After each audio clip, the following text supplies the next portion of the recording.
There are 3 easy steps in creating your resume link. Let me show you how. Step 1. Register. Go to www.jobs180.com using any browser and click Register Now. Fill out all the information needed. In choosing your resume link, use your full name so that it looks professional and it's easy to recall by potential employers. For example, Antonio Juan de la Cruz .jobs180.com. Step 2. Create and design. When creating your resume, make sure to complete your personal information and upload your profile picture. One of the highlights of the resume link is the portfolio section. In the portfolio section, you can show off your skills by uploading samples of your work like documents, pictures, videos, and your social media links. Your resume link also features different themes and you can upload a cover photo. This is a combination of a cover letter and a social network cover photo. Here is an example. You can also download a copy of your resume link and print it.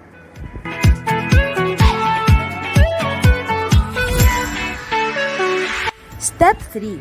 Apply for a job. There are many ways to apply with your resume link. First is browsing the job recommendations in your Jobs 180 dashboard. If you're qualified, click Submit Resume Link. So what are you waiting for? Dress up your next generation resume, stand out brightly among the competitive job seekers in the market, and win the heart of your future employers using Resume Link.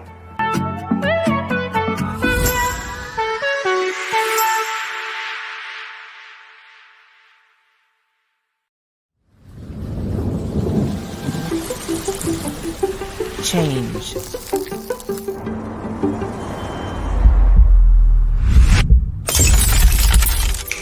It happens when you least expect it, but also when you embrace it. At Accenture, we help the world's biggest brands thrive through change. Our people combine technology and creativity, expertise and experience, learning and collaboration, passion and purpose to make a difference for our clients, their customers, our company, and our communities. Behind every great change is a great human. Bring your skills, your curiosity, and your true self to your work every day. Let's do incredible things. Let's deliver on the promise of technology and human ingenuity.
All right, so good afternoon, everybody. Welcome to Jobs180.com's Marketing Me Live at Central Mindanao University. So today we will be joined by speakers from Jobs180.com, Dole Bukidnon, DTI Bukidnon, TESDA, and POEA. So before we start, may we invite everybody for the singing of the national anthem, followed by the invocation.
All right, so thank you, Tech. So again, welcome everyone. Ready na ba kayo? I hope you all are. So by the way, my name is Joyce from Jobs180.com. I will be your today's host, and we are live via Jobs180 Facebook and Jobs180 YouTube page. And we hope that everybody is excited to learn new things today also. So to officially start today's session, may we invite Dr. Jesus Antonio G. Derige, CMU President, to give the inspirational message. My greetings to the Managing Director of Jobs180.com, our partner agency, Mr. Kim Chuan. To the local partner agencies, Department of Labor and Employment, DOLE, Bukidnon Provincial Field Office, Mr. Raul L. Balmores, Department of Labor and Employment, DOLE Regional Office Number 10, Director Albert E. Kutib, Philippine Overseas Employment Administration, Ms. Annalisa V. Tiglao, Public Employment Services of LGU Maramag, Mr. Jofford R. Paulin, Department of Trade and Industry, Ms. Pamela Raquel D. Villanueva, and Technical Education and Skills Development Authority, Mr. Vicente E. Cruz, to the members of the Administrative Council of Central Mindanao University, graduating students, alumni, friends, guests, ladies and gentlemen, good afternoon to all. A pleasant day to all of us. and allow me to welcome you all to the virtual webinar with the theme Trabaho, Negosyo, and Kabuhayan, facilitated by the Office of Admissions, Scholarships, and Placement of Central Mindanao University under the leadership of Dr. Dennis Tan. This virtual webinar aims to provide an opportunity for our graduating students and alumni to know the different programs of our local partner agencies. To name a few, DOLE, DTI, TESDA, POEA, and PESO. The Trabaho, Negosyo, at Kabuhayan is an entrepreneurship and livelihood program of the DTI in partnership with other government agencies, private sector, academic, and civil society organizations to increase incomes by generating more jobs and promoting entrepreneurship. The program aims to popularize entrepreneurship as an alternative to unemployment, job seeking, or migration. To the graduating students and alumni, you are so lucky to have this kind of webinar, even if we are now in the midst of pandemic. It will be a great opportunity for you to know the rules and regulations as well as your rights before you enter in the field of work. Again, CMU is grateful for your participation and support to this online activity. May our exerted efforts will be paid off for the better future of our younger generation. Thank you very much, and mabuhay ang Central Mindanao University.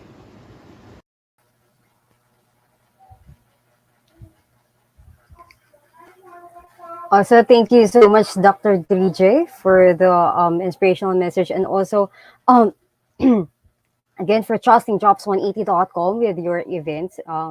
For Jobs 180 powering again your event. So thank you so much po.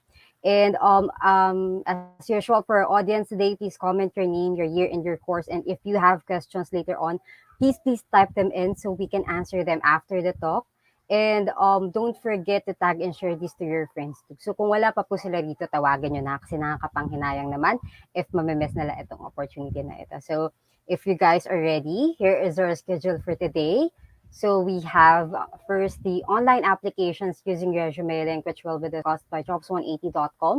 We also have the labor education for graduating students by DOLE, DTI programs and services by DTI Bukidnon, training programs from TESDA, and overseas employment facilitation by POEA. So again, shout out to everyone who is here na. Again, please comment your name, your year, and your course. And as we go along, type in your questions so we can read it later po. May open forum tayo after ng local agencies lahat magsalita, mag-discuss ng mga topics nila. So please, wag po kayong mahiya. This is your chance to ask before you face the adulting thing or the world. Okay, so pwede niyo po ipunin niyo lahat ng tanong niyo para mamaya sa open forum po isang bagsakan sa question and answer natin after po lahat ng speakers magsalita. So to our audience, sit back, relax, and let us all #learn together. Okay, so kilalanin na po natin ang ating unang speaker. So for our first topic, which is online admissions using ResumeLink, we have our first presenter has 20 years of experience in sales, marketing, business development, customer service, operations, business process, and human resources. As a trusted resource speaker, he has done over 1,000 plus peer development seminars in more than 400 plus colleges and universities nationwide. The managing director from jobs180.com, Mr. Kim Chua. Sir Kim, take it away.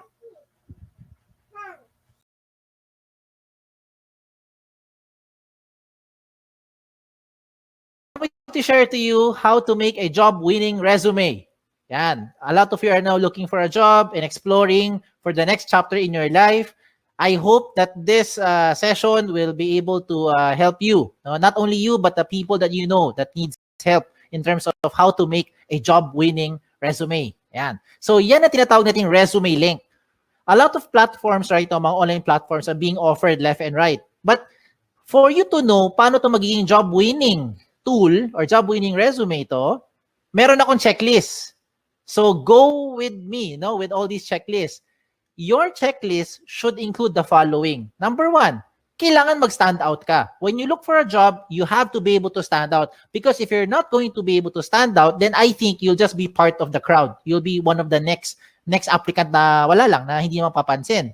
Another thing that should be in your checklist is that you should only have one file. Hindi dapat maraming files na iba-iba sinesend sa mga companies. Mas maganda, isang file lang para pag sinend mo, lahat ng details mo nandoon na.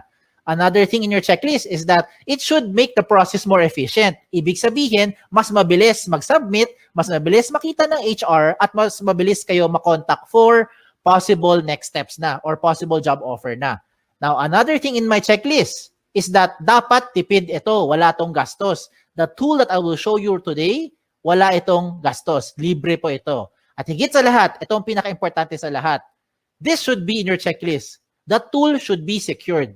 Okay? More than anything, importante talaga ang data. Pero ang data ninyo, dapat yung protectionan. And using this tool, this is the most secured resume kung tawagin.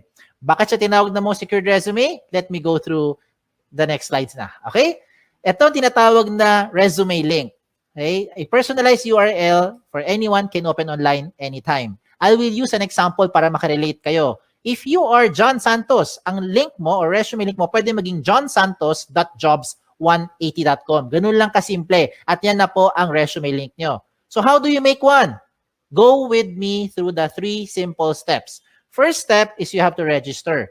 Absolutely wala tong bayad. Libre po ito. How do you register? You go to the website of jobs180.com. That's www.jobs180.com at dun ka mag-register on the upper right side of your screen. Now, as you do that, you have to put the basic information. Okay? So, alam nyo na ano mga information yan. Hindi ko na isa-isahin. Babawasan nyo naman at alam nyo naman ano dapat ilagay. Now, as you create your account, you have to use a valid email. Okay? Now, before we go to the email, paalala ko lang, sa mga nag-isip sa inyo, paano kung hindi ako si John Santos, ano gagawin kong resume link? O yan, baka nag-isip kayo eh. So, if ever lang, meron kang kapangalan, okay, just so happen na may ibang John Santos na nauna sa inyo, ano mangyayari? Magkakaroon doon na red na box, sasabihin niya, this name has already been taken. Huwag kayong malungkot, pag taken na, okay lang, just be creative. Pwede mo gawin, baliktarin mo, gawin mo santosjohn.jobs180.com o kaya J Santos o kaya Santos J o kaya JS o kaya SJ. Depende kung ano gusto mo gawin. Basta importante, wala kang kapangalan. Okay? Wala kang kapareho. Now, when you do this, huwag kayong OA. Do not create yung mga ganong klaseng over creative na mga resume link because it doesn't look professional. Imagine submitting to a company with your resume link that says eljablo.jobs180.com. Hindi yan mukhang professional. Okay? Now, when you register, please use a valid email. Ito yung emphasis ko lang sa pag-create nyo ng account na dapat gamitin yung email, yung nabubuksan yung email, kagaya ng Gmail, Yahoo, or any email na nabubuksan nyo. Do not create, example lang yung mga email na kagaya ng ganito, patricia@facebook.com na email. Huwag kang gagamit ng joseph@facebook.com na email to register. In short, huwag mong gagamitin yung @facebook.com na email. Because if you use @facebook.com na email, you will no longer be able to receive notification being sent to you by the companies as well as jobs180.com. Importante po na nabubuksan nyo yung email nyo kasi kailangan mo i-verify yung account mo. Okay? It is very important that you verify your account as a proof na ikaw nag-register at pangalawa, para ikaw yung makapag-apply. If you don't do this, if you don't verify, walang mangyayari sa account nyo. Okay? So, sayang lang. So, you have to verify to finish the first step. Okay? How do you verify? Just open your email, look for the link, click mo yung verify, you're done with the first step. Okay? Tapos na yung first step. Ano yung first step? Register. Wala tong bayad. Let's go to the second step. Ang second step, ang pinaka-logical sa lahat. Kailangan kumpletong detalye nyo. So how do you do that? You go back again to your account by going to the website of jobs180.com. This time, hindi mo kailangan mag-register. Ang gagawin mo, mag-login. Pag login mo, lagay mo dito yung email nyo or resume link nyo, kayo lang may alam yan, at lalo na yung password nyo na kayo lang talaga may alam yan. So when you do that, you now go inside your account. Pag nasa loob na kayo ng account nyo, ano gagawin nyo? Mabilis na lang ito. Fill in the blanks. Okay? Now, I don't have to go through all the information here because definitely, alam mo naman pag sinabi ditong name, malamang pangalan nyo. Pag nakalagay dito address, malamang address nyo. Diba? So you put all the information ninyo dito. Okay, lagay nyo. Then, what else do you put in here? Importante po lagay dito lahat ng posibleng paraan na pwede ka makontak ng isang HR, kagaya ng social media account nyo. Diba? Hindi lang email tsaka phone number. Bakit? Most of the time, ano nangyayari? Okay, let me tell you. Marami sa inyo nilalagay nyo phone number nyo. Pero pag tinatawagan kayo ng HR, hindi nyo sinasagot, lalo na pag hindi mo kilala. Hala, sino kaya ito? Hindi mo sasagutin. 'Di ba? Kasi takot kayo baka nagsa-scam or whoever yung tumatawag. So ano mangyayari sa mga HR? Mag-i-email kami ngayon sa inyo. But you don't open email more often than you open your social media account. So I recommend lahat ng posibleng paraan na pwede ka makontak na isang HR, ilagay mo dito. Kagaya ng mga Facebook nyo or Twitter nyo para mabilis kayo makapag-PM, private message, makapag-invite for the next step. Okay? What else do you put here? You also put here your work options, yung mga work experience nyo. Pagdating po sa work options, you can see on the screen, you have 4 options na pwede nyo pagpilian. Parang switch lang yan. Yes, no switch, on, off switch. So you can choose here, example, looking for OJT, lagay mo yes if you're looking for OJT right now. And later on, pag hindi na, turn it off. Edi lagay mo na no. Diba? So depende yan kung anong mas trip nyo or ano mas pasok dun sa hinahanap nyo right now. What the system will do is it will try to match you with companies who are also looking for the same profile with what you have. Yan yung kagandahan ng tool natin. Hindi mo kailangan mag-door-to-door para mag-submit ng resume link ninyo. Okay? What else do you put here? You put here your school under education. Even later on, okay, pagka-graduate nyo, you can also put here your schools. Yung mga nag-take pa kayo ng further studies, pwede mo rin ilagay dito. Okay, so walang limit sa space yan. Pagdating mo sa seminars attended, ganun din. Kahit gaano karami, pwede nyo ilagay dito. Kahit magkopyahan pa kayo. Just make sure lang, alam mo yung seminar na yon. Kaya baka matanong ka sa interview. Pagdating po sa certification, ganun din. Put all the certification programs that you've had, you put it here. Okay? When it comes to the achievement, do not limit your achievement only inside the school. Hindi lahat na nakikinig ngayon ay Dean's Lister. Hindi kayo lahat dito ay honor student. Diba? Ayan, nag-agree marami sa inyo. So, hindi lang po ang achievement nakabase sa academic excellence. Some of you are student leaders. So, if you're active sa school, you also put it here kung ano yung mga pinagkakabalahan nyo. And hindi lang sa loob ng school, even outside the school. If you're active in your barangay, halimbawa, isa kang tanod, ilagay mo dyan. Diba? Yan yung mga achievement ninyo. So, you put it here. Bakit? Because what you're doing now is you're trying to market yourself more effectively to that prospective company. Okay? Now, when it comes to the skills and languages, ito yung common observation namin mga HR. Pagdating sa skills, nilalagay mo lang na skills yung mga umiikot lang sa course nyo. Hindi porkat communication arts ang course mo, com arts lang ang skills na alam mo. Hindi porkat engineering ang course mo, ang alam mo lang na skill ay pang-engineering. Hindi porkat tourism or HRM ang course mo, ang alam mo lang na skill ay pang-tourism at pang-HRM. Maybe some of you are into multimedia, into photography, into videography, into something else, arts, crafts, whatever. Lahat ng yan, skills nyo yan. Remember, what you're doing here is you're marketing yourself more effectively. Kaya kung ako sa inyo, ilagay mo dito lahat ng skills na alam ninyo. Pagdating po sa languages, ganun din. Huwag mong ilimit yan sa 2 lengguwahe lang. Because I'm sure alam nyo na yung 2. Kung 2 lang talaga alam nyo, din 2 lang. Ano tong 2 to? English and Tagalog or Filipino. Okay? Now, if you know other local dialect, Bisaya, Kapampangan, Sabacano, Ilonggo, you can also put it here. If you know foreign languages, German, French, Chinese, Japanese, diba, Korean, pwede mo ilagay dyan. Okay? Walang limit sa space yan. When it comes to the references, sigurado ko yung mga references nyo, kilala nyo. Ang malaking tanong dito kayo ba'y kilala nila? Sana oo, di ba? Kasi madalas pag tumatawag kami sa mga references nyo, hindi kayo maalala. So please tell them, ginawa nyo silang reference para at least they know what to tell about you. Okay? Now at this point, to make your life easier, kung sakali lang nakagawa ka na ng resume nyo in your Word file or maybe in your doc file, depende kung anong file nyo, PDF file, whatever file you have. Kung nakagawa ka na ng resume nyo, simple na lang. Just copy all the information inside dito. No, ilagay mo sa loob ng resume link. Just transfer them here inside the resume link para maging secured yung data nyo. Okay? Kung bakit secured, I'll tell you as we go along. Okay? So yung mga sinabi ko, I think alam nyo na yan. Alam nyo na yan. Okay? Itong mga susunod kong papakita, ito yung mga amazing na portion. Let me start with the portfolio section. Ano yung portfolio section? This is the part where you now upload evidence of your skills. Example, ano ebidensya na graduate na kayo later on? Diploma, di ba? Transcript. Ano pa? Toga? Hindi ebidensya yung toga. Okay?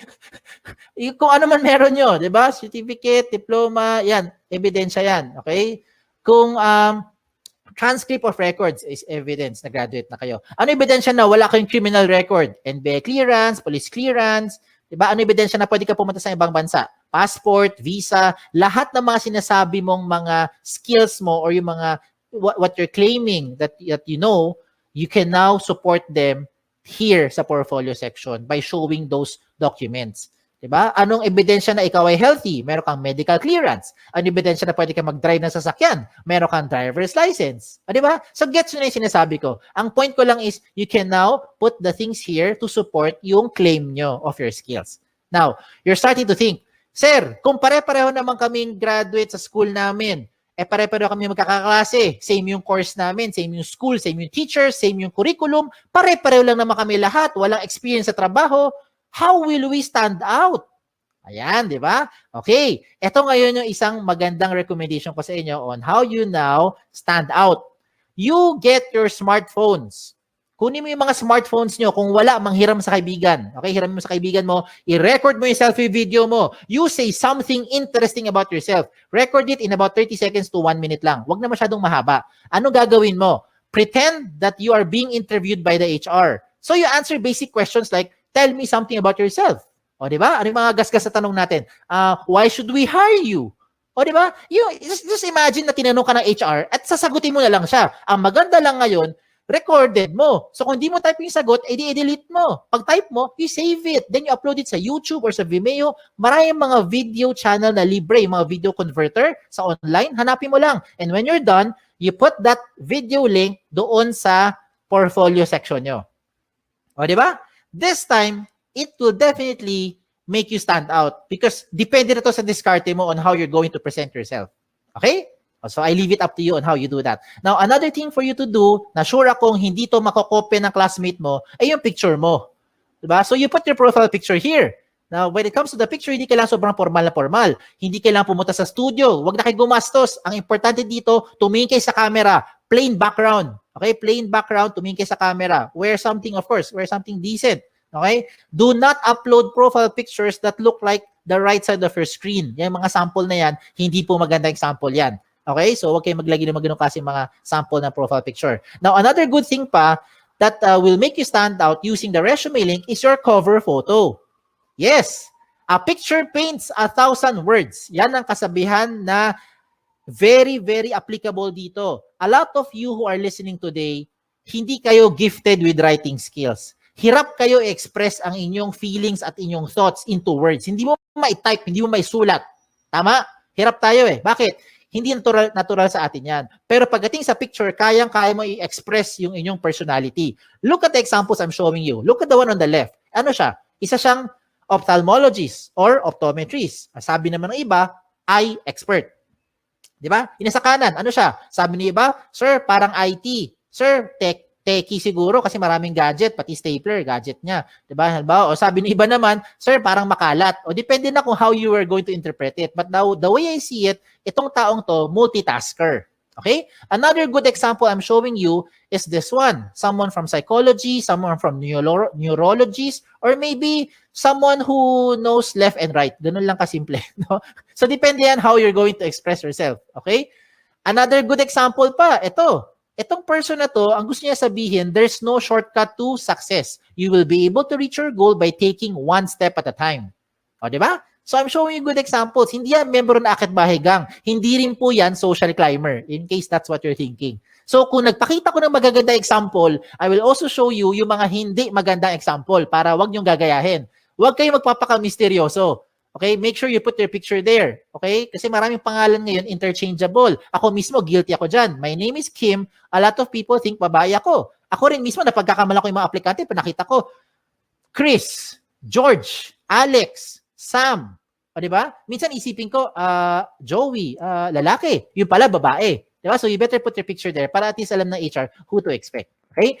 Now, when you make your resume link, dapat may laman talaga yan. Kasi kung walang laman yan, ganyan itsura niyan. Blanco. And how do you expect companies will look, or HR from companies will look at your profile if you submit to them resume links that look like this? It's like submitting a piece of a paper, bond paper, or long bond paper, short bond paper na walang laman except pangalan mo. And that's the same as this one. So, hindi yan papansinin ng mga HR for sure. Okay? Sayang lang oras nyo tsaka oras ng HR. Kailangan attractive. Okay? When I say attractive or catchy, do not overdo it naman. Now, this is just in my opinion. In my opinion, I think this one is not a good example. Kasi ang dating niya parang tamad, parang happy-go-lucky, parang chill-chill lang, no? Parang ganoon na dating. So, I leave it up to you on how you be, expressing yourself na dito. Okay? So, sa mga personality nyo. Alam niyo na anong dapat nyo gawin at hindi nyo dapat gawin. So, showing a very good example is si iExpert. Tignan mo, lahat ng detalye niya, kompleto. Everything from top to bottom, kompleto lahat ng details, including yung kanyang mga portfolio section na nagpapatunay na siya ay isang licensed ophthalmologist. Pinakita niya lahat ng mga posibleng hingiin pa sa kanya ng mga HR. So bakit ko sinabi sa inyo napapabilis yung buhay dito? Hindi lang buhay nyo.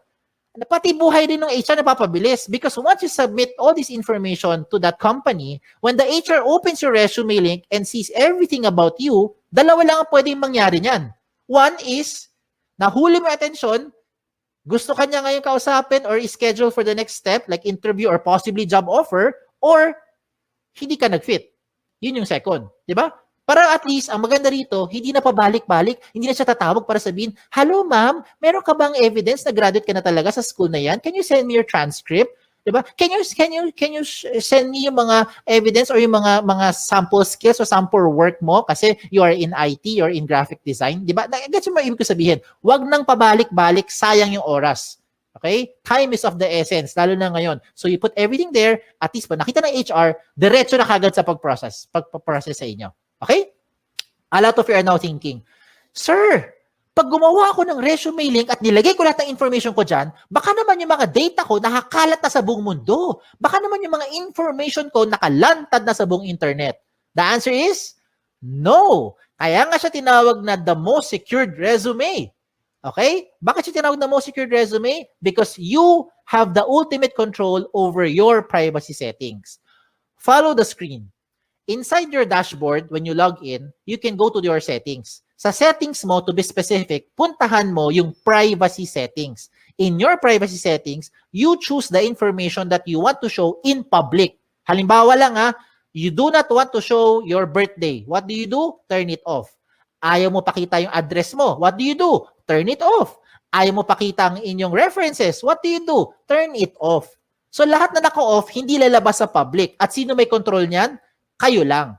O, di ba? Ang maganda pa rito, real-time update yan. Halimbawa, today, you decide not to show your birthday, your address, and references. And then 5 minutes later, you decide, sige, pakita ko na nga birthday ko. Turn it on. Real-time. 5 minutes later, the moment you save your settings, lahat na binigyan mo ng resume link, updated na rin sila, real-time. As in real-time. Di ba? Ayos, di ba? Sige, tuloy natin. Tuloy pa natin to. So, reminders ko na lang sa mga late na dumating or kakakinig lang, when you make your resume link, make sure that your profile is interesting and attractive. Okay? Wag OA. Iba yung over naman yun. No? Wag naman ganon. So, make sure it's attractive, it's catchy. Complete all the information, especially your contact details.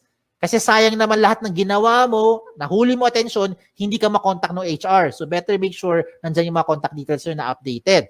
Okay? So, yan. So, tapos na tayo sa 2 steps. Last step na lang. Ano yung first step? Recap lang. First step is register. Wala tong bayad. Libre po yan. Second step is for you to complete the information. Yan ang pinaka-logical. And the last step now is for you to submit. So, you're now thinking, okay to paano ko gagamitin ngayon yung resume link? Bigyan kita ng iba-ibang paraan. Okay, lahat ito practical application para makarelate kayo. Unang option, pumunta ka sa website ng jobs180.com. That's www.jobs180.com, and that's where you now start to look for companies. Type the companies that you're looking for. Pag may lumabas, edi good. Pag walang lumabas, edi wala. Okay, huwag din pilitin. Okay? Now, you can also see there a lot of companies, a lot of company logos that you can shop around, you can choose, learn about the company, and if you want to be part of the company, I recommend you submit your resume link kahit na hindi ka pa qualified. Let me repeat what I just said. If you want to be part of an organization, if you want to be part of that company, even if you are not yet qualified, I recommend you give your resume link to that company. Bakit? Imagine, kung ngayong hapon, nagsubmit ka ng, ngayong araw, nagsubmit ka ng resume link sa isang kumpanya na naghahanap ng 3 years experience na aplikante. Wala ka pang 3 years experience. Okay lang. Because nabigay mo na yung resume link mo sa kanya, pagdating ng 2024, siguro naman by that time, meron ka ng 3 years experience, di ba? Kasi nag-work ka na ngayon by 2021. By 2024, may 3 years experience ka na, pwede ka na ma-qualify dun sa position in-applyan mo. And you never know. That company might just contact you later on, provided that your details are still updated. So you have to update those information real time. Ayos ba? Ayos, di ba? Wala nang pabalik-balik. Hindi mo na kailangan magbalik-balik dun sa kumpanya para sabihin, nag-apply po ko sa inyo last year. Ako po yung OJT nyo 3 months ago. Wala nang ganun. Okay? Another practical application. When you submit your resumes through email, how do you do that? Madalas, ito ginagawa natin. Mag-email tayo, sasabihin natin, Dear HR Manager, I would like to apply for the following position. And this is my resume. Ano gagawin nyo? I-attach mo yung Word file mo or PDF file mo. Tama? If that is how you're doing it, wag mo nang gawin yon. Wag ka na mag-attach ng anything sa email. Pampabagal lang yan, tsaka makaluma na yung style na yan. Bakit ko sinabi yon? Kasi hindi mo na kailangan talaga mag-attach ng anything. Ang gagawin mo, i-type mo na lang doon sa email mo yung resume link mo. Example, Dear HR Manager, I would like to apply for the following position. And this is my resume. In this example, Antonio Juan de la Cruz, 01.jobs180.com. That's it. Submit. I look forward to your information soon. Thank you. Send. Every time meron kang babaguhin sa details mo, hindi mo na kailangan padalhan yung HR. Kasi kung ginagamit mo mga attachment, ang kulit niyan eh. Ang kulit, saka nakapagod. Anong gagawin mo pag nagbago ka ng phone number? Dear HR Manager, this is now my updated resume. Mamaya-maya, 2 weeks later, nagpalit ka ng phone number. Ano gagawin mo? Dear HR Manager, this is now my updated, most recent resume. O di ba? Every time meron kang babaguhin, padala ka na padala doon sa HR. Nakakapagod yan, hindi lang sa part nyo, kundi sa part din namin sa mga HR to keep track which one yung pinaka-updated na details. So this time, wala na kailangan. Palit-palit na lang kayo ng details nyo, update-update na lang sa loob ng resume link. Ayos ba? Ayos pa. Okay, tuloy pa natin to. Okay? If you want to print your resume, this is now the good news. You can now print your resume link. No matter how much information you have, the system will try to compress everything into one page. So kung gusto mo talaga mag-print ng papel at mag-submit sa mga kumpanya, walang kaso. Pumunta ka lang sa dashboard mo, hanapin mo yung print na option at mamili ka kung 1 column or 2 column version ang gusto mo i-print. What the system will do is it will try to compress everything into one page para tipid na. O, di ba? Now, usapang tipid. Ito mas tipid pa. Gusto mo mag-print ng resume pero gusto mo magtipid. Itong gawin mo. Gumawa ka ng resume link card. Ano tong resume link card? Sa isang pirasong long bond or short bond paper, mag-design ka ng maraming resume link card. No? Maliliit lang, parang business card na dating. In one piece of paper, I think you can make 10, 20 sets of cards. Depende sa size ng papel mo. At ang importante lang ilagay mo dyan sa resume link card mo ay syempre ang inyong resume link. Diba? So, hindi mo na kailangan ilagay lahat ng details mo sa resume sa loob ng maliit na papel. Lagay mo lang resume link mo. And that is what you now give to the companies when you start applying. Look at the picture I'm showing you. Diba? Tipid. Hindi lang tipid. Secured pa. Tingnan nyo. If you submit yung big paper resume nyo, long bond paper, sinubmit mo sa isang kumpanya, nag-apply ka. For some reason, nilipad ng hangin. Yung nakapulot ng papel na yan, alam na buong detalye mo because everything is in that one-page printout.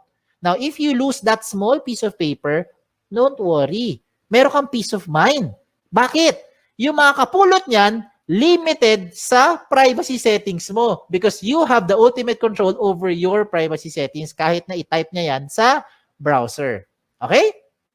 So, ang recommend ko rin sa mga nakikinig, use the gadget. Take advantage of the technology. Use your gadget, your laptop, your cell phone, your tablet, kung ano man.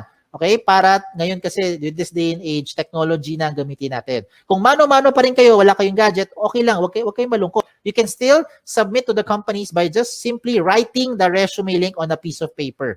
As simple as that. Okay? So, again, sa mga nagtatanong, ano yung mga guidelines ko para makagawa ako ng job-winning resume? Ito yung guideline ko. Ito yung checklist ko. Are you using the right tool? That's the ultimate question. There are so many tools right now, but these are the things that you should consider when you make your resume. And that is the resume link.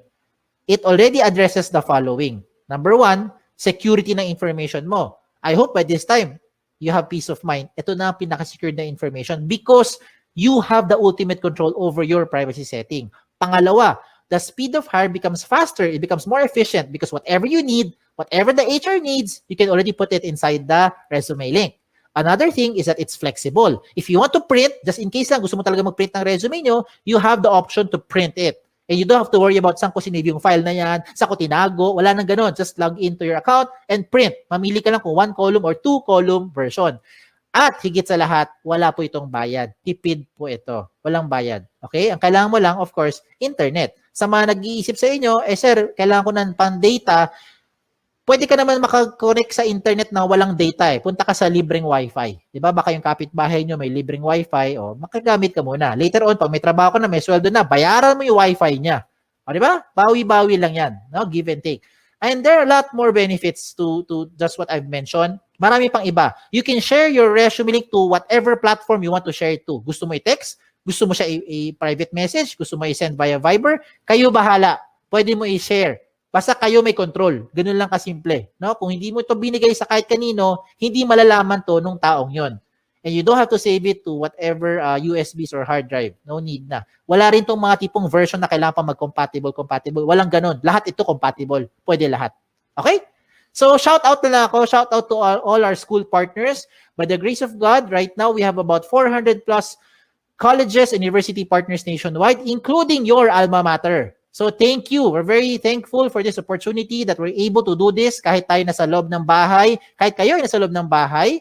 So hindi tayo physically nagpe-present, pero nakakatulong pa rin tayo, especially if you have friends or relatives whom you think would need this tool, please share this to them.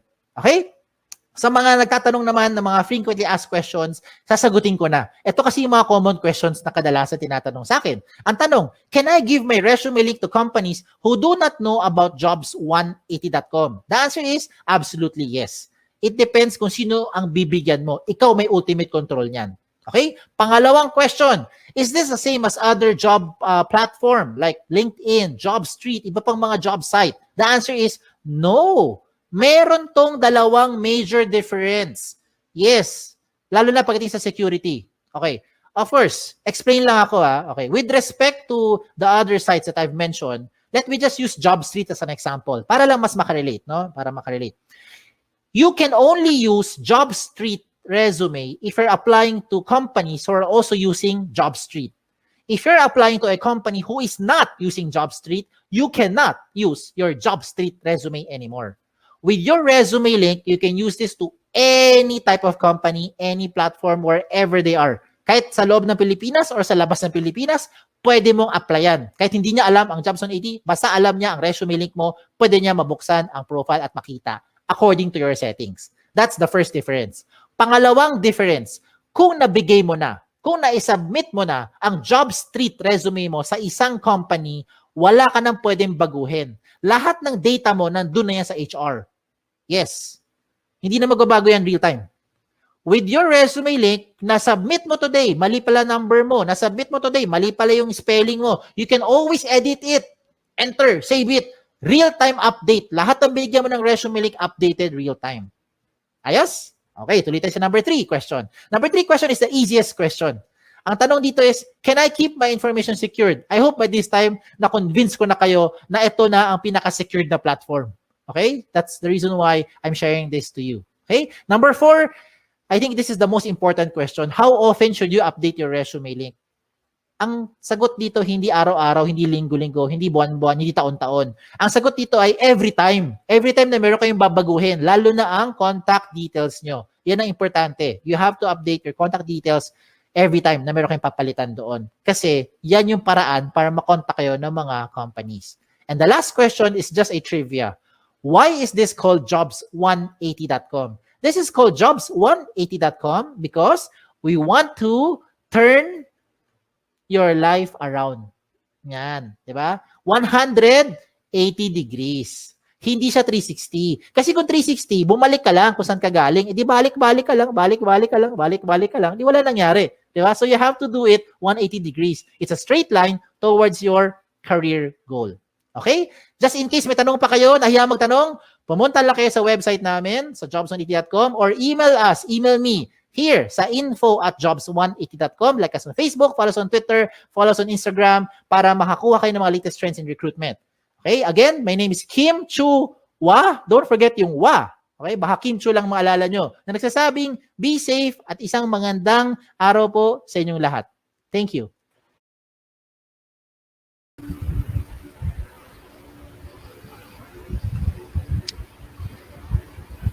All right. So thank you so much, Sir Kim. I hope you can hear me, my audio ako. Yes, loud and clear. All right. So thank you so much, Sir Kim. So guys, if you have questions regarding resume links, especially kailangan tomorrow yata, sir, no? So Yes, require sa natin virtual yung career fair bukas. resume links virtual career fair ni CMU tomorrow. So, ayan. So, the floor is now open for questions. So, please guys, huwag kayong mahiyang magtanong pag may questions. So, let me know. Let us know po. Para mabasa natin at matanong natin sa mga speakers natin for today. So, yun sir. First question, syempre, paano gagamitin si resume link tomorrow sa kanilang virtual career fair? Okay. So ito yung mga importanteng paalala ko sa mga taga Central Mindanao University. Una po sa lahat, you are scheduled for a virtual jobs and business fair tomorrow, no, ng umaga, 9 o'clock. So isang tulog na lang. Okay? Yan na po ang mga andiyan na po yung mga kumpanya, no? Lumalapit na sila sa inyo. So mas mabilis ang opportunity para makahanap tayo ng mga trabaho. Anong gagawin natin? Una is puntahan nyo yung link na nagsuscroll. Nakita nyo sa screen, di ba? May nagsuscroll na link nakalagay schools, na may S with an S, schools.jobs180.com/Central Mindanao U. No spaces yan. Now, kung medyo nahirapan kayo tandaan yung link na yan dahil mahaba, pwede kayo pumunta sa website ng school ninyo. Pumunta kayo sa website ng school nyo which is www.cmu.edu.ph. Pagpunta mo sa website ng school ninyo, scroll lang kayo ng konti pababa, makikita nyo po yung logo ni jobs180.com. I-click nyo po yon. Okay? Diyan kayo mapupunta sa sinasabi kong link. Okay? So either way, mapupunta kayo dyan. Now, when you see that page, all you need to do is to click the join button kasi may invitation doon that for the event tomorrow. So you have to click the join button. Now, why are we suggesting that you do that? Para kayo ay magkaroon ng mga details, no, para sa link natin bukas. Okay, so kung yung mga naiisip, paano ba ako maka-join ng ating virtual jobs and business fair tomorrow, yun yung gagawin nyo. Okay, so you'll be getting all the details. Now, bakit natin nire-recommenda ang resume link? Una sa lahat, hindi lang po dyan nagtatapos ang purpose ng resume link. So once you create a resume link, immediately, no, after you create your resume link, you'll be getting a lot of notification na from different companies. Yung mga kumpanya na nag-match yung profile na hinahanap nila, sa profile ninyo, marireceive nyo po kagad yung invitation. So kahit wala pa yung virtual jobs and business fair bukas, meron na kagad nagmamatch na trabaho. So it's now up to you to entertain them or to reject them. O, di ba? Saka pa nakita na lumalapit na talaga yung trabaho para sa inyo. Now, depende na lang sa inyo kung gusto nyo nga sila tanggapin, edi of course, accept and then you entertain, no, for the next steps. Now, if hindi naman sila gusto, edi next lang ng next sa susunod na kumpanya. Okay? Now, what happens next? Pag meron tayong mga feature events, kagaya nito, mga webinars natin, maka-receive din kayo ng invitation. Okay? Now, talking about tomorrow's event, pag kayo ay nakapag-accept na ng invitation, okay, kung meron na kayong Jobs on 80 account, then you all need to do is accept the invitation. Okay? Just click on join and then you get the links. Pag wala pa kayong Jobs on 80 na resume link, gumawa muna kayo. Okay, para makarelate kayo, gawa muna kayo, then you'll be able to get those details for tomorrow. Now, pagdating po bukas, anong aasahan natin? Pagdating po bukas sa ating event, ang kailangan nyo lang gawin is ibigay nyo lang yung resume link nyo sa mga companies. O, diba? Mas secured yung data, hindi na kailangan alalahanin pagka kayo mag-a-apply kung ano pa yung mga details na i-disclose ninyo, especially pagdating po sa data privacy, hindi na po natin ilalatag, no, sa ating mga chat room, hindi nyo na kailangan intindihin or problemahin pagka hinihingi sa inyo ng mga HR anong email mo or ano yung contact details mo, diba? All you need to do is just give your resume link to them. Okay? Yan ang magandang benefit ng resume link. Tapos pwede mo i-update anytime, real time. Okay? All right. So Ayun thank po. you so much, Sir Kim. So another question po for the job seekers po na who will not make it sana naman, no, hindi. Sana lahat makapunta. Pero if ever man po may emergency or nawala ng kuryente or nawala ng internet connection, for the job seekers na hindi makaka-attend ng job fair, can they still apply or can they still see yung mga job post ng mga companies na mag-a-attend po tomorrow?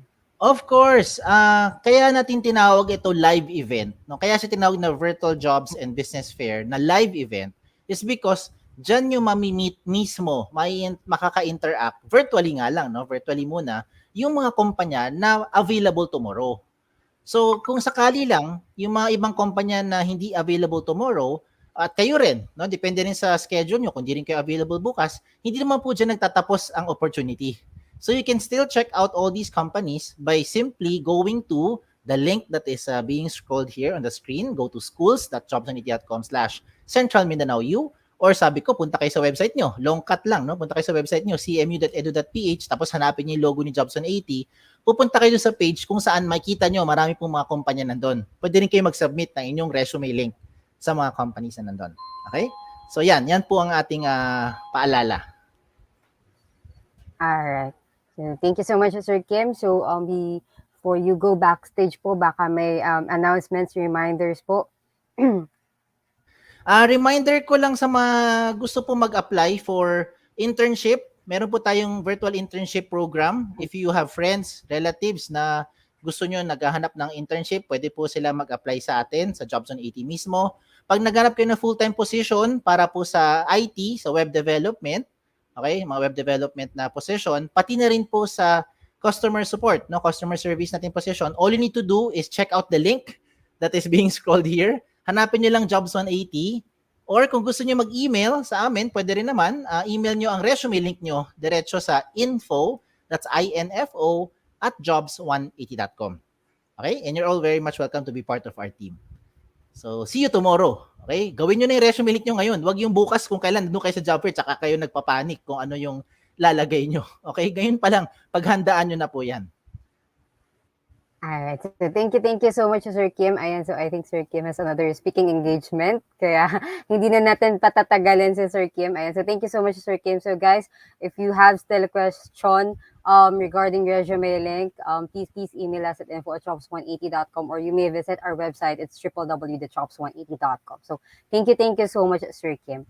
Salamat din po. Thank you. Ingat. And see you tomorrow. Bye-bye. Alright. So,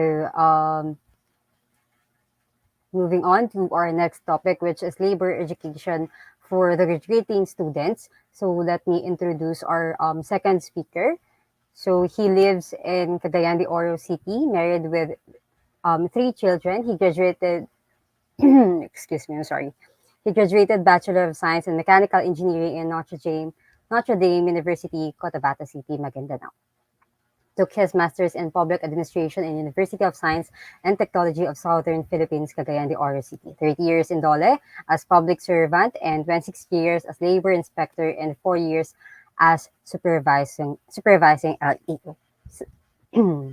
I'm sorry, the supervising labor and employment officer from Dole Bukidnon Provincial Field Office, Mr. Ruben Tablak Piato.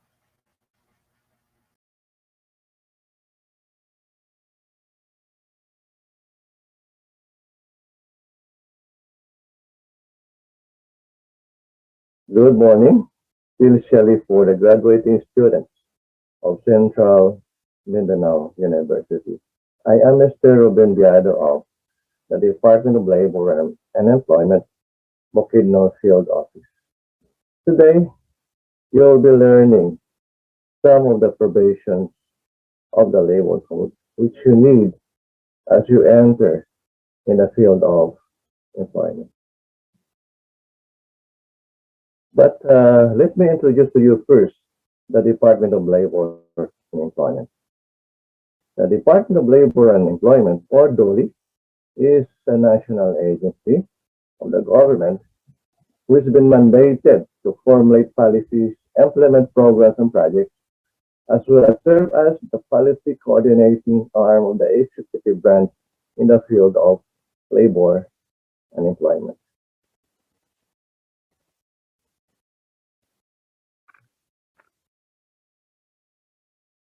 By virtue of the promulgation of Presidential Decree 442 or the Labor Code of the Philippines, it was mandated that create an agency that were going to protect the labor, promote employment and human resources development, and ensure industrial peace. Here is our vision. Our vision that every Filipino worker attains full and decent employment.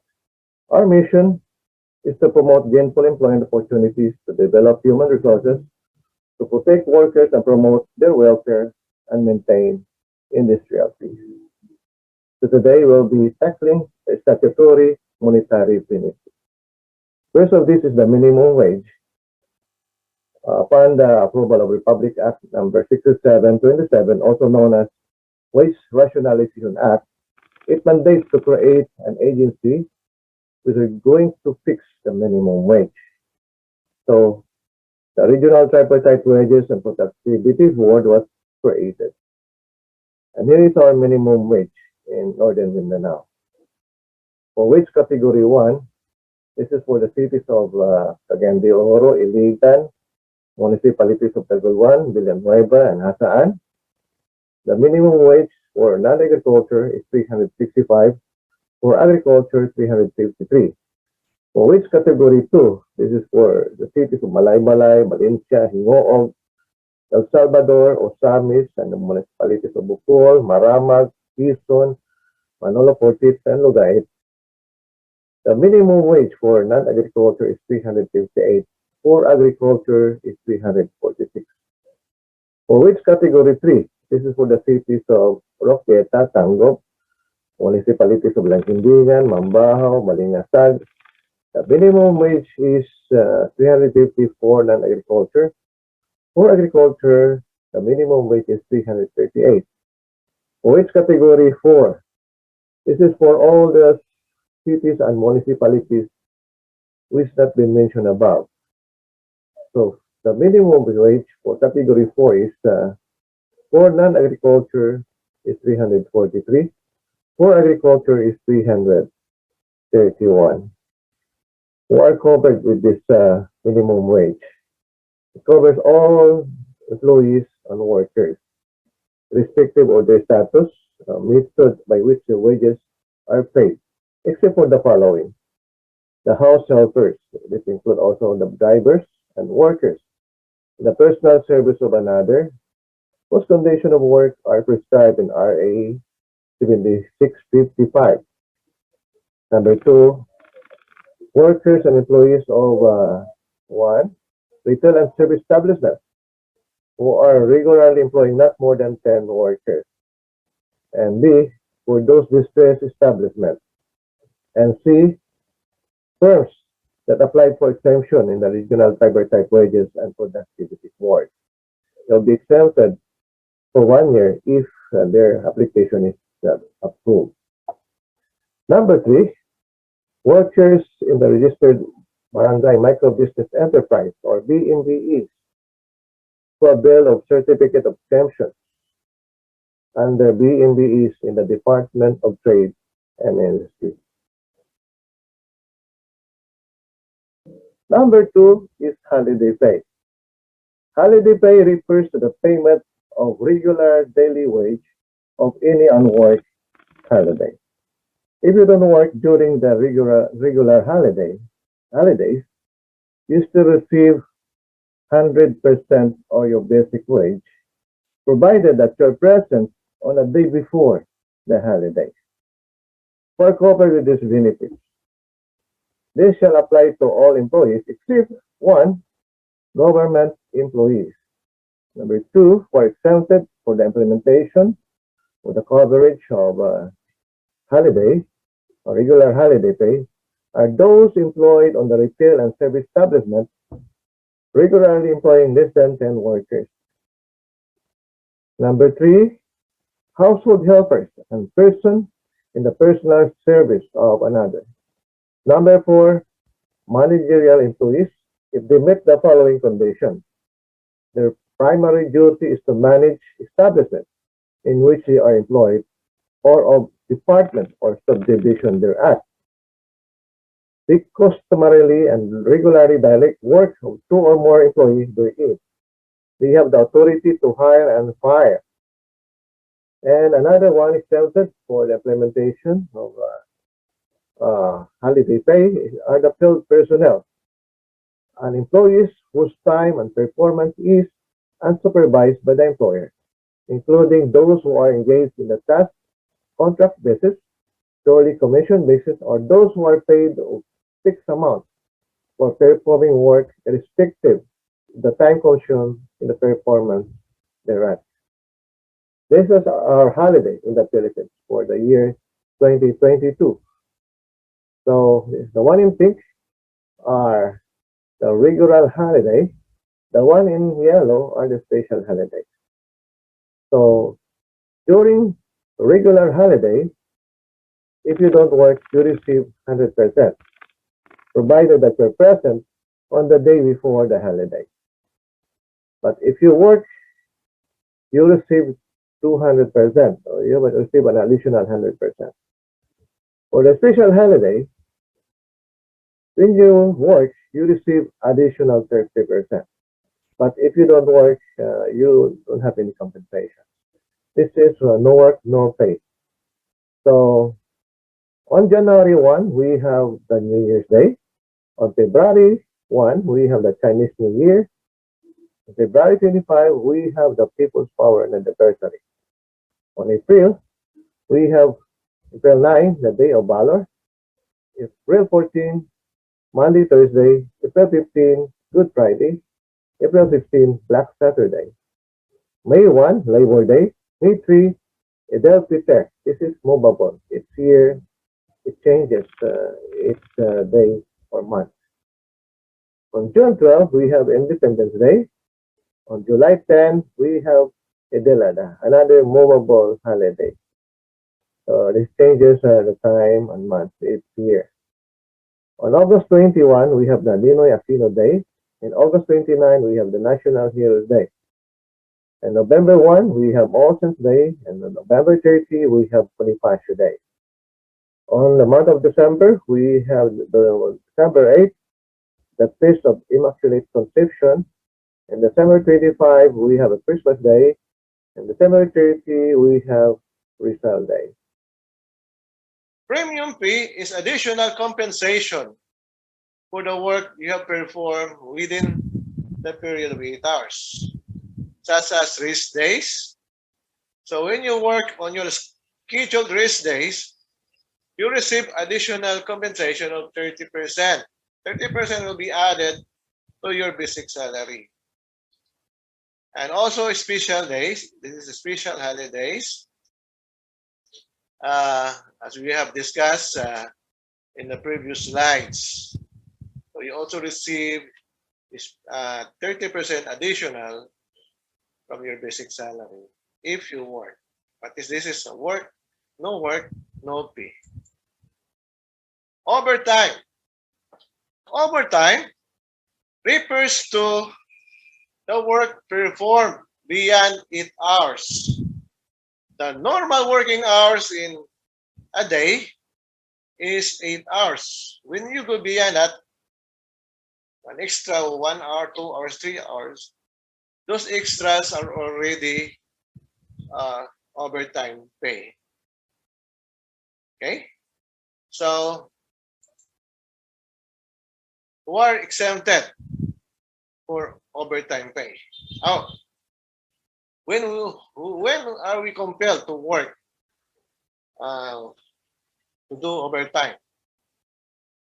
In these durations, during that war, during emergencies, during disasters or calamities, when there's a need of urgent repair, a need to be undertaken, when work is necessary to preserve perishable goods, avoid serious obstruction or prejudice to the employer's business, or to take advantage of a favorable weather condition. Okay,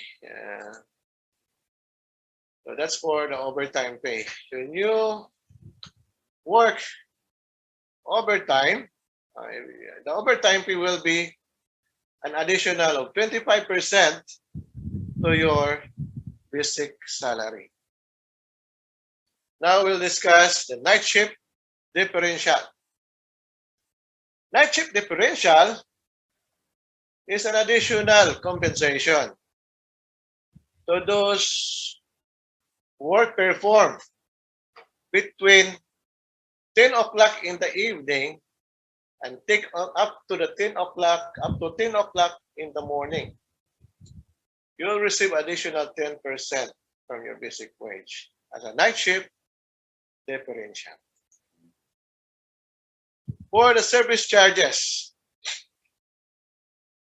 this is for those establishments who are collecting service charges.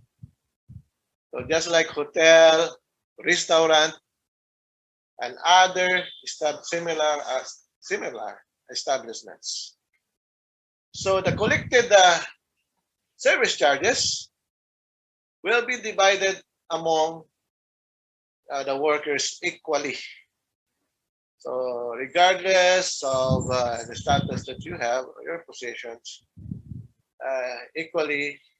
this will be equally distributed. Number 7, we have the service incentive leave. This what we know as the vacation leave.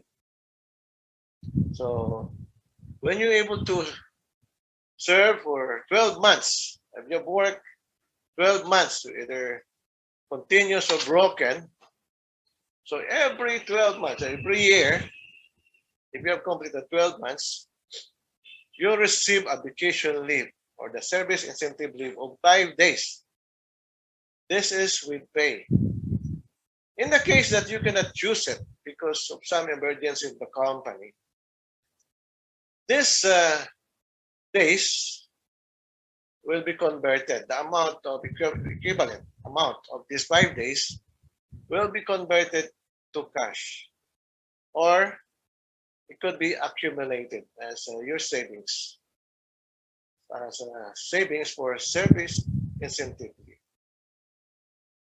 But you can demand for a commutation of it to cash, equivalent to your daily wage. Now, maternity leave. This is for those women who give birth.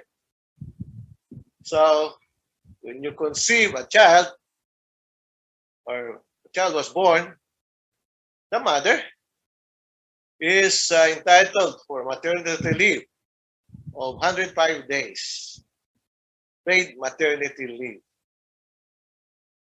provided that you are a member of SSS. And your SSS will be updated depending on the requirements and policy of the SSS. So 105 days, 7 days of it is transferable to your husband. When your husband is also working and who also have an SSS coverage. And if you are a single mother, there will be an addition of 15 days. So all in all, for single mother will be 4 months. For those who are not single mother, it is 3 months anyhow. That's with pay. Okay, so at first, this will be paid. Your monthly salary on those months covered by your maternity leave will be paid by the employer. And later, it will be reimbursed by the SSS. So you need to apply for maternity leave at the SSS in cooperation of the employer or the establishment. Also, the father if his wife give birth, if he work in the company which he work, he will be entitled for paternity leave of 7 days. So he can use this to assist his wife in taking care of the newborn baby that he had and his wife, while his wife is still recuperating. Number 10, we have what we call the solo parent leave. If you are solo parent, so as recognized by the TESDA, and you have an ID issued by the TESDA, you'll be entitled for 7 days every year, paid the leave, 7 days, solo, what we call solo parent leave. Number 11, we have the leave for victims of violence against women and their children, or this is what we call the shortcut, BAUSI. BAUSI. So this is on those we've been physically and emotionally assaulted by their husband, or what we call a battered wife. Kung nasumbagan ka sa imong husband, ikulata, or emotionally you've been abused, you can avail of this BAUSI additional leave for women. This is 10 days. 10 days in order for him to attend for his for her medical and legal concern. Okay. This is for the 13th-month pay. As we know it as, this is usually known as bonus, Christmas bonus. So 13th-month pay should be given before 24th of December. So how it is computed? 1/12 of your income for the whole year. From January to December, your basic salary will be summed up, will be totaled, and it will be divided by 12. So if you have worked completely in the 12 months every day, so 12 divided by 12, that is one month. So kung may kulang, siyempre, divided by 12 is not anymore a complete 1 month. Or may gamay nga kulang sa sweldo nimo, makuhaan yun ang imong 13th-month pay. So remember how to compute, no? 1/12 of your basic salary for that year, from January to December. Now for separation pay. Separation pay is given to those who are terminated without a cost and with authorized cost. Okay? Kung i-terminate ka, wa kay sala, wa kay nabuhat nga violations sa labor code or violations sa company policy, basta gipahawa na lang ka, wala hinungdan, then you will receive separation pay. And also those who are terminated by authorized cost. Authorized cost means katong nag-retrench, nagbawas ang management for cost savings, or they have implemented the mechanization, computerization of the company, and your position become redundant, then you'll also be entitled for separation pay. How much is separation pay? Separation pay will be 1/2 month's salary for every year of service. 1/2 month of your salary times number of years that you served in the establishment. Okay, so that is your separation pay in case you've been separated without a cause or with authorized cause. Retirement pay. So when you reach the age of 60, you can retire. So that is compulsory. When you reach the age of 65, then it is already mandatory that you retire. A mandatory for SSS. So you can avail of retirement pay. This will be paid by the SSS, equivalent to 22.5 days of your salary for every years of service. So 22.5 times your latest salary times the number of years that you are in the company. This will apply to all except for government employees, except for retail and service establishment or agricultural establishment who are employing not more than 10 employees. So 9 and below are not covered with the retirement pay. 9 and below of the service, retail and service establishment. Number 15, the benefits under the Employees Compensation Program, or ECP or ECC. This one is the one who will answer of your financial obligations, financial expenses. When you are hospitalized and your salaries, when you are not out of work because of injury, or it is a work-related injury and sickness. So when you pay the SSS, portion of those payments went to the ECC.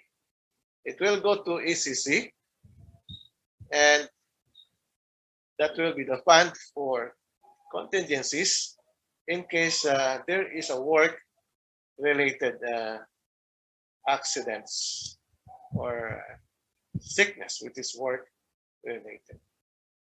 This is an insurance. If you are not covered with SSS, automatically you don't have an ECC. ECC is an agency of DOLI, but they are attached to SSS. So when you pay, you just pay the SSS premium plus the ECC payment, monthly payment.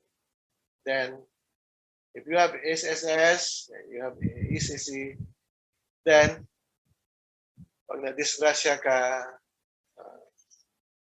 you have an insurance. Well health. Well health is known as Medicare before. So, health insurance program for the members of SSS. And kung nagkasakit ka,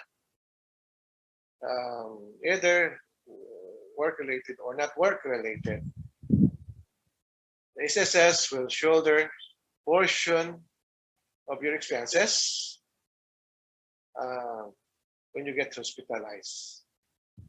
So there's also an insurance for the workers. So thank you. So I think that's the end of our presentation. And if you have any questions, feel free to ask me. Thank you to everyone and to the management of the Central Mindanao University.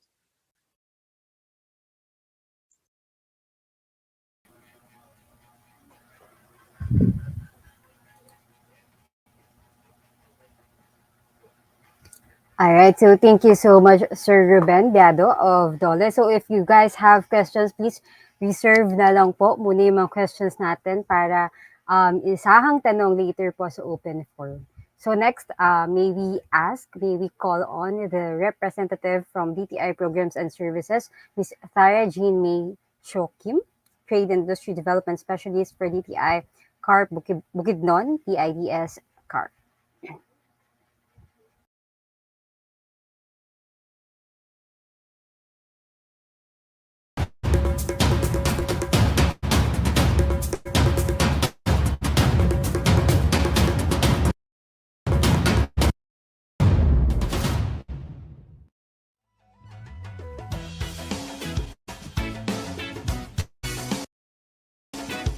Ang Negosyo Center ay batay sa Go Negosyo Act o Republic Act 10644 na pinangungunahan ni Senator Bam Aquino ang may akda ng batas upang mapalago ang sektor ng micro, small, and medium enterprises ng ating bansa. Kaya tara na! Sa Negosyo Center, negosyo mo'y aasenso, buhay mo'y magbabago! Yan ang sigurado! Pumunta lamang sa pinakamalapit na negosyo center sa inyong lugar o bumisita sa aming website.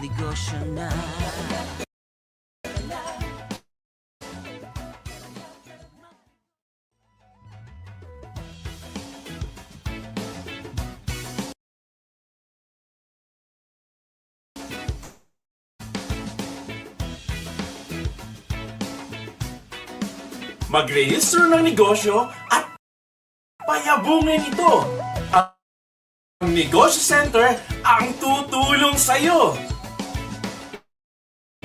Ang Negosyo Center ay nagbibigay ng seminars, trainings, at advisory services kasama ang financing management, marketing,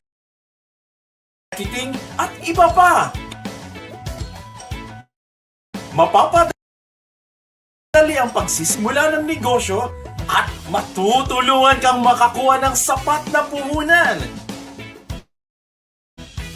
Kaya tara na! Sa Negosyo Center, negosyo mo'y aasenso, buhay mo'y magbabago. Yan ang sigurado!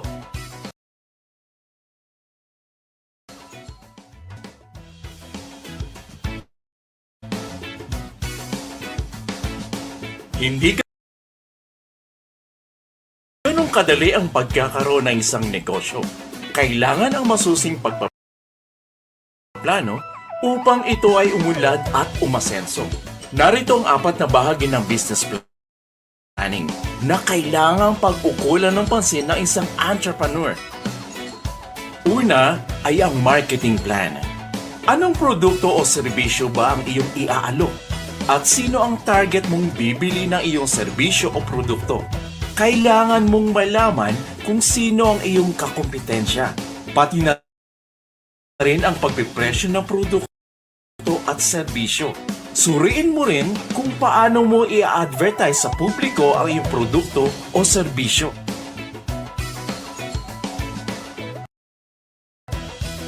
Pangalawa ay ang production plan. Alam mo ba ang mga materyales na kakailanganin? At kung saan ang mga ito makukuha? Kailangan ding malaman ang tamang proseso sa paggawa ng iyong produkto o ang tamang paraan sa paghatid ng iyong serbisyo. Pangatlo dito ay ang organizational plan. Ang negosyo mo ba ay sole proprietorship, partnership, corporation, o cooperative? Sino-sino ba ang kailangan mo sa iyong negosyo? Alamin din ang kakayahan at mga pangangailangan ng iyong mga empleyado.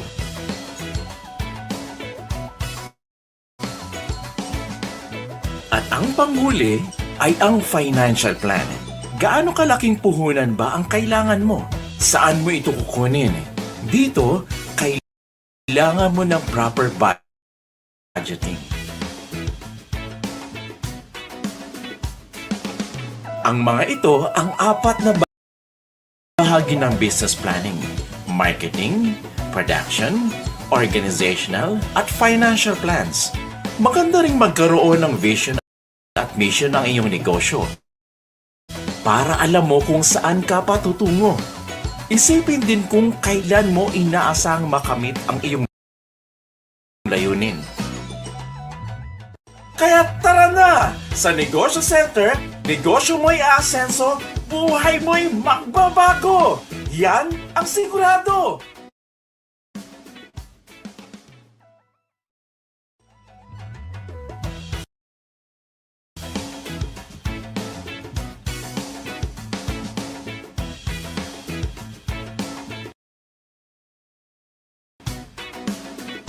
Hello po! Tumutulong na po ba kayo sa Negosyo Center sa mga gusto magkaroon ng negosyo? Gusto ko sana magkaroon ng mapagkakakitaan pero hindi ko alam kung ano. Tama ang napuntahan mo. Alam mo bang may iba't ibang klase ng negosyo? Tulad ng product industry,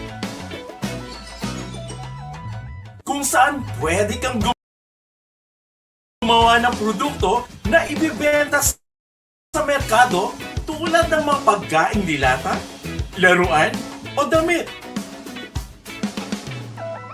O kaya'y service industry, kagaya ng beauty parlor,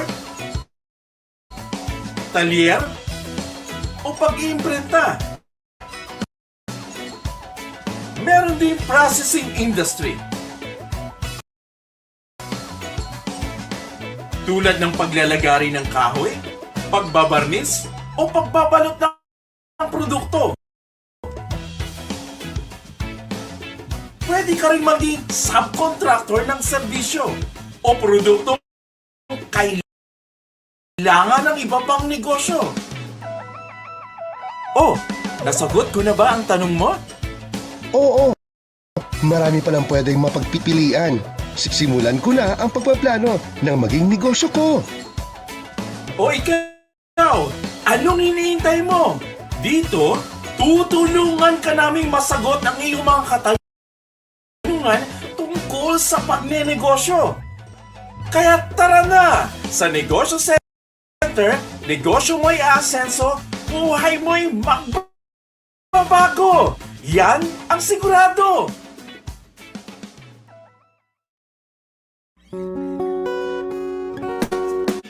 The Kapatid Mentor Me program is a coaching and mentoring program, a partnership between the Philippine Center for Entrepreneurship Go Negosyo and the Department of Trade and Industry. It is a strategy to boost economic activity focusing on micro and small enterprises. The program aims to assist small players scale up their businesses, contribute to economic growth, and address issues of unemployment, job mismatch, and migration through coaching and mentoring sessions. Capacitate its participants, also called as mentees, with concepts of functional areas of entrepreneurship that are practical and applicable. Deliver easy-to-understand modules to suit mentees of various educational and social background.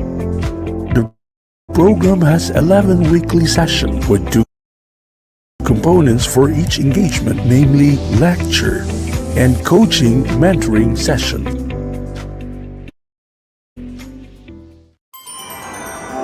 Imagine a seesaw. Now, imagine you on that seesaw. Not the most fun thing to do alone, right? So why would you do the same when venturing into a business? What you need is a mentor. Aha! Introducing the DTI Kapatid Mentor Me program. A partnership program with the Philippine Center for Entrepreneurship that promotes coaching and mentoring as an approach for MSME development.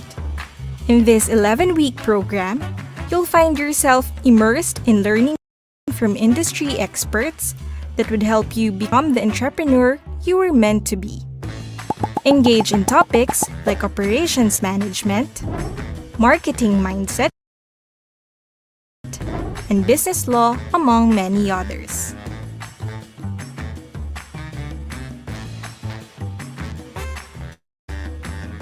Your mentors are waiting for you.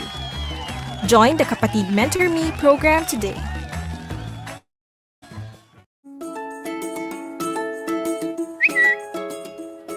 Ang kabataan, ang pag-asa ng bayan.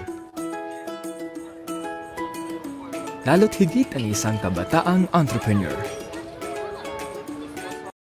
As part of the government's MSME Development Plan 2017 to 2022, the MSME Development Council and the Department of Trade and Industry launched the Youth Entrepreneurship Program, or YEP. This program targets to help would-be and existing youth entrepreneurs to explore their full potential to become successful entrepreneurs with a specific focus in e-commerce and empower innovative youth entrepreneurs.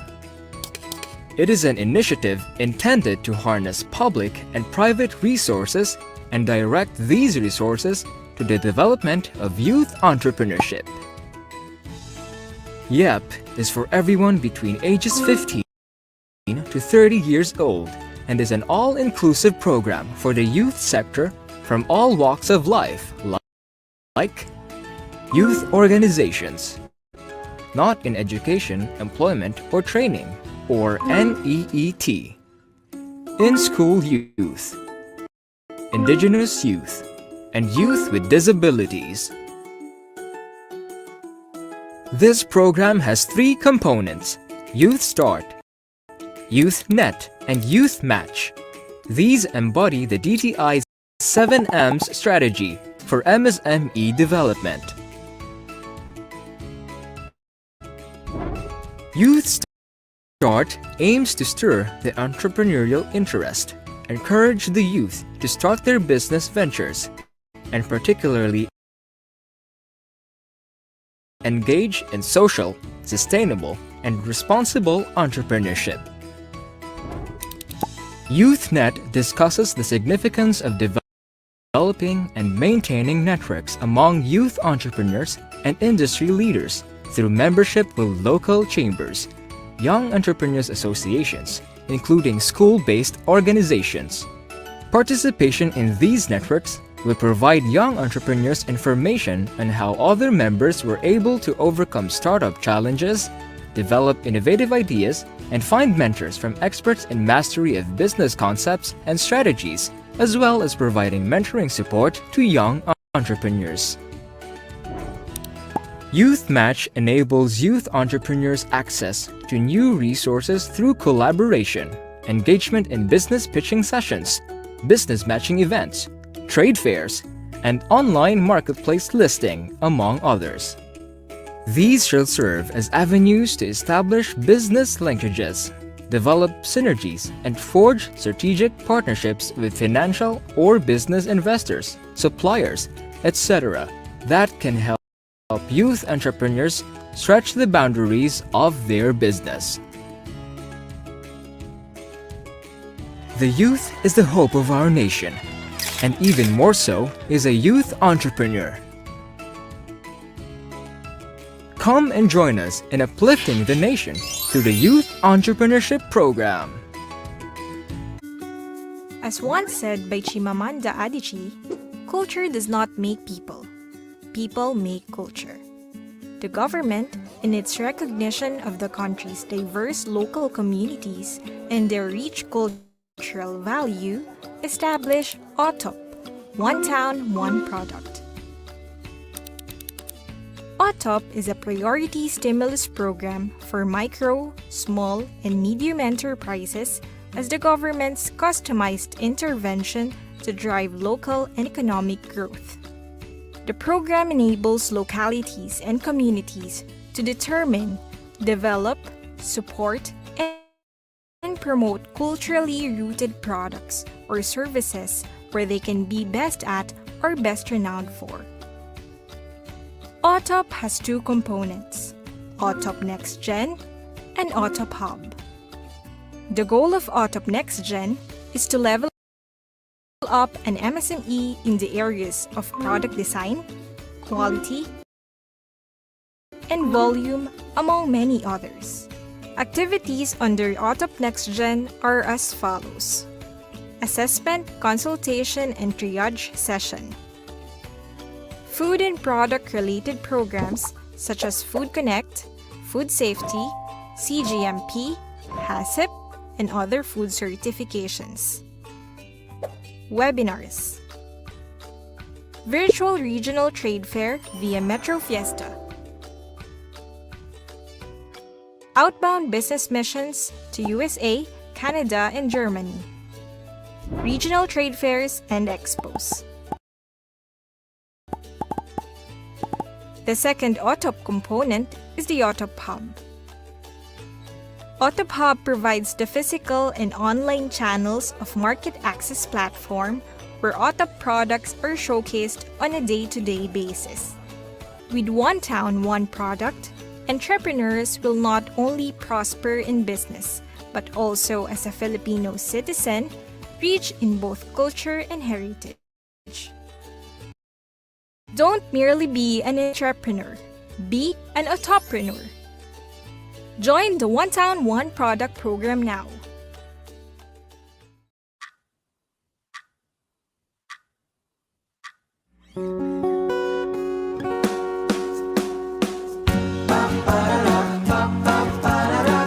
Kaya natin yan.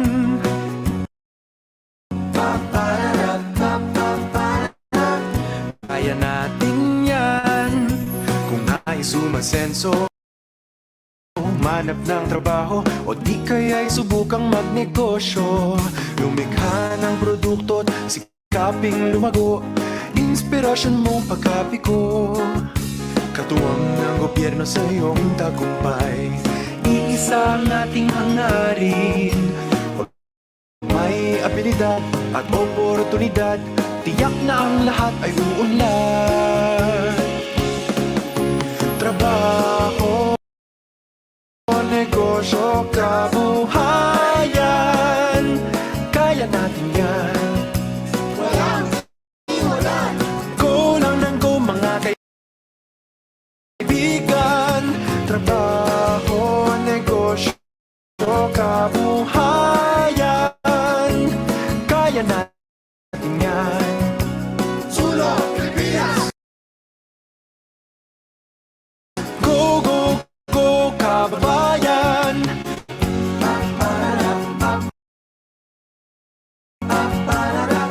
Kaya natin yan.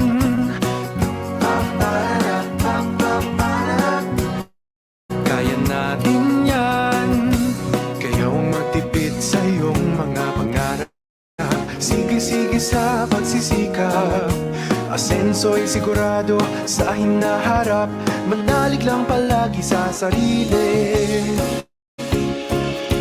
Trabaho, negosyo, kabuhayan, kaya natin yan. Walang iwanan. Go lang ng go mga kaibigan.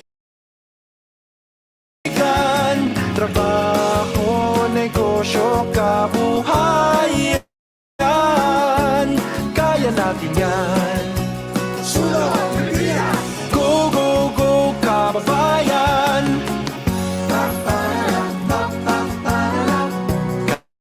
Kaya natin yan. Kaya natin yan.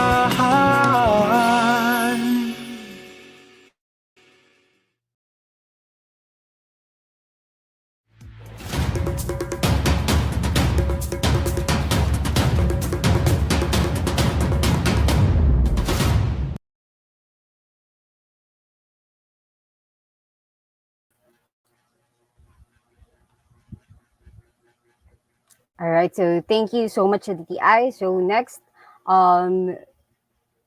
maybe call on the representative from TESDA to discuss training programs po, Mr. Daniel A. Cañete, Administrative Officer 5 from TESDA.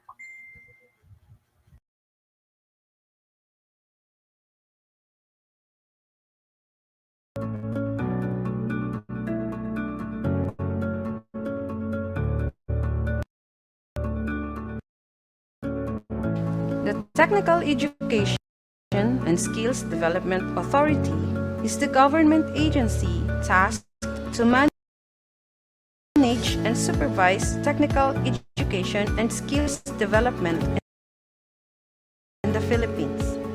It was created by virtue of Republic Act 7796, otherwise known as the Technical Education and Skills Development Act of 1994. The said act integrated the functions of the former National Manpower and Youth Council, the Bureau of Technical Vocational Education of the Department of Education, Culture and Sports, and the Office of Apprenticeship of the Department of Labor and Employment. Vision: the transformational leader in the technical education and skills development of the Filipino workforce. Mission: TESDA sets direction, promulgates relevant standards, and implements programs geared towards a quality assured and inclusive technical education and skills development and certification system. Value statement: we believe in demonstrated competence, institutional integrity, personal commitment, culture of innovativeness, and a deep sense of nationalism. Quality policy: we measure our worth by the satisfaction of the customers we serve. To achieve this, we commit to comply with the applicable requirements and continually improve our system and processes through service, strategic decisions, effectiveness, responsiveness, value-added performance, integrity, citizens focus, and efficiency. TESDA mandates: integrate, coordinate, and monitor skills development programs. Restructure efforts to promote and develop middle-level manpower. Approve skills standards and tests. Develop an accreditation system for institutions involved in middle-level manpower development. Fund programs and projects for technical education and skills development, and assist trainers' training programs. At the same time, TESDA is expected to devolve training programs to local governments, reform the apprenticeship program, involve industry or employers in skills training, formulate a skills development plan, develop and administer training incentives, organize skills competitions, and manage skills development funds.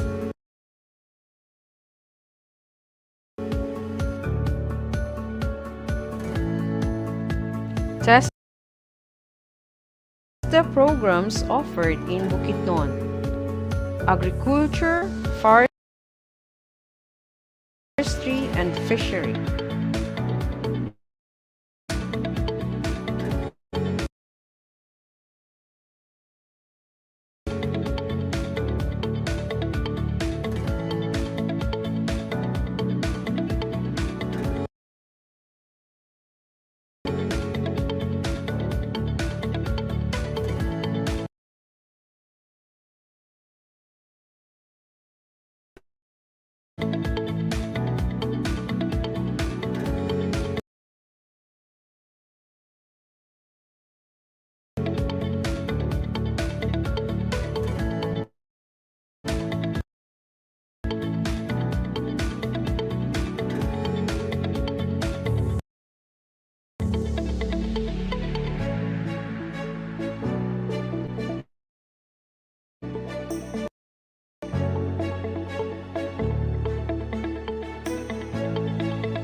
Construction.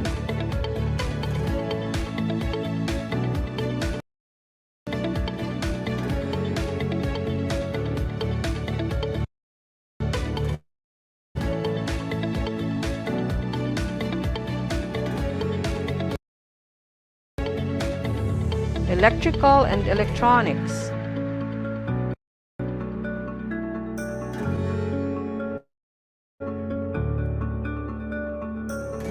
Garments.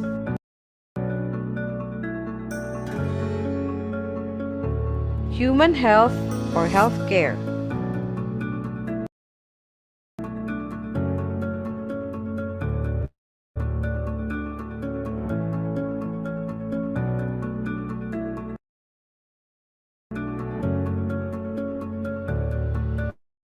Metals and engineering.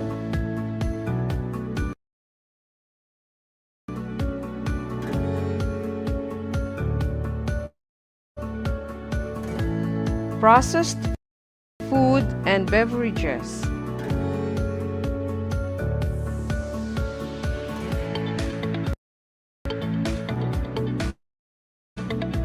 Social, community development, and other services.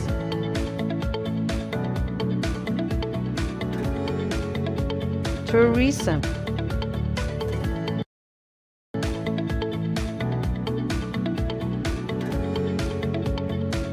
Tibet. TESDA also offers assistance through scholarship programs here in Bukidnon. Training for Work Scholarship Program is a scholarship program which provides immediate interventions to produce the needed skilled and certified workers and fill up the unfilled jobs in key industry sectors in the country. Private education student financial assistance. The program seeks to extend financial assistance to marginalized but deserving students in post-secondary, non-degree courses promote, motivate, contribute to the development of a competent, skilled workforce, and assist private institutions in their development efforts by assuring a steady supply of enrollees to their course offerings. Universal access to quality tertiary education.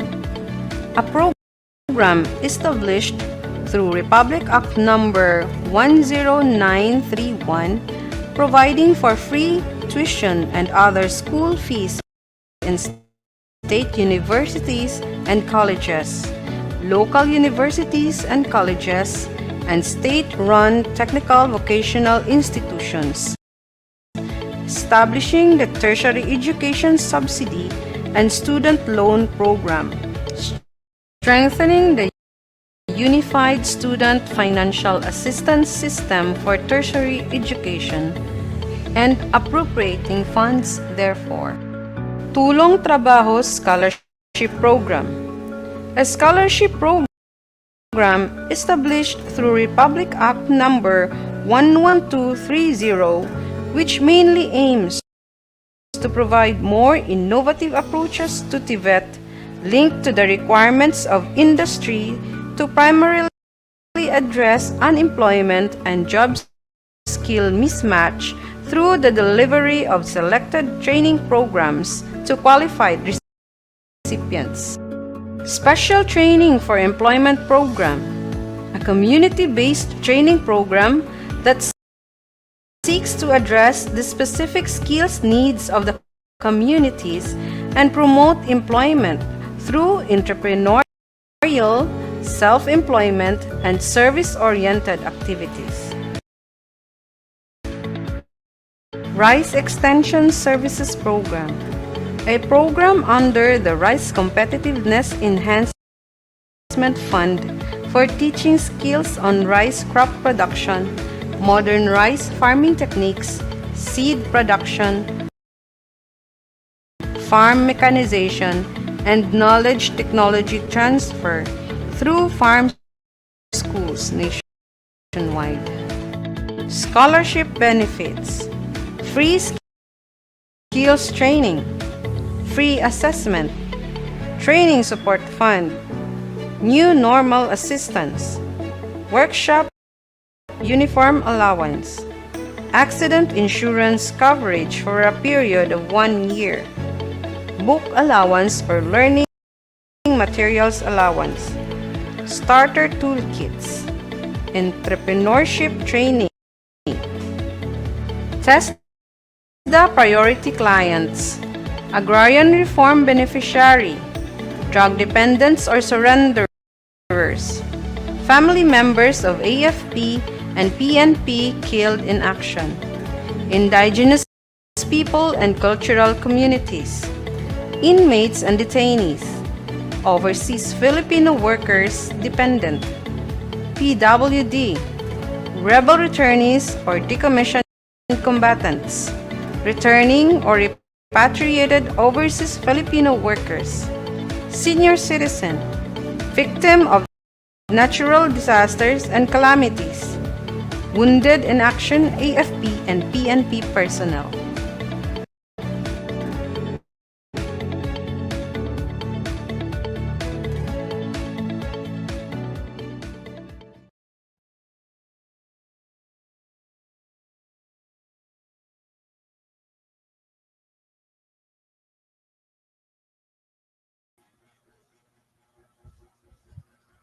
All right, so thank you. So last, we'll be showing a clip, a video from POEA for Overseas Employment Facilitation.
All right, so thank you. So there you have it.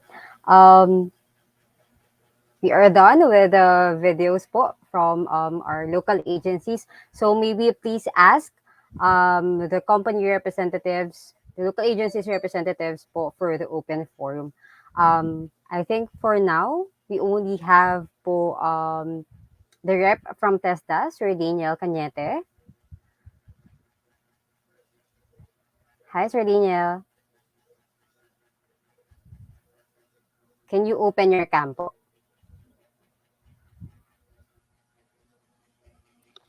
Yes, ma'am. Good afternoon. Ayan. Ayan, sir. Good afternoon po. So, unfortunately, hindi po natin makakasama ang mga rep from DOLE and DTI kasi I think may blackout po sa Ah, um, sa lugar po nila ngayon. So, ayan. So, okay, for okay. now, sir, solo nyo ngayon lahat ng questions. So, yes, sir, if you're free naman po, so, ayan, yes. Brown How's out my daw po sa audio? month How's of my audio, ma'am? Paano yung dating ko sa audio? Okay lang ba, ma'am? Clear naman, sir. Clear naman, sir. I hope sa akin din, Salamat sir, po. clear po sa inyo, sir. Salamat po, ma'am. And let me know na lang, sir, if I have to repeat the question para Opo, sir, if ma'am. ever naman po mawala po ako. Ayan. So, to our audience, so if you have questions, guys, so now is the time to ask. So, kung yung mga questions nyo kanina, yung mga reserved yung questions, pwede nyo na pong itanong yan ngayon. Ayan. And yeah, so while waiting for questions po galing sa audience natin, um, Sir Daniel, I'll be asking na lang po muna Opo, ma'am. questions. Ayan. So first po, my first question po is, how local agencies like TESDA po help these graduates in terms of career advancement? Okay po, ma'am. So, as our presentation a while ago shows, we can help them in our assessment and certification if they do have already the skills in hand. And what is lacking then is the national certificate that the possible employer will look into. So we have programs for those graduates of CMU that have already skills but not yet certified. So we have a program for that, and that is common for any job fair related activities. That is the so-called jobs mismatch. What is Mm-hmm. lacking of our potential applicants is the skill certification, and we could address that, ma'am. Thank you. Mm-hmm. All right. So thank you, sir.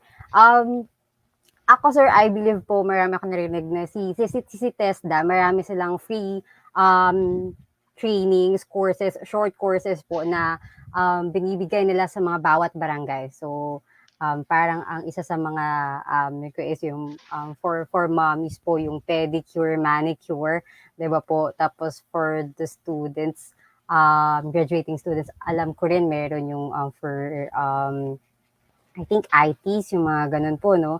So, saan po sila or sino po yung tamang tao na pwede nilang puntahan if ever interested itong mga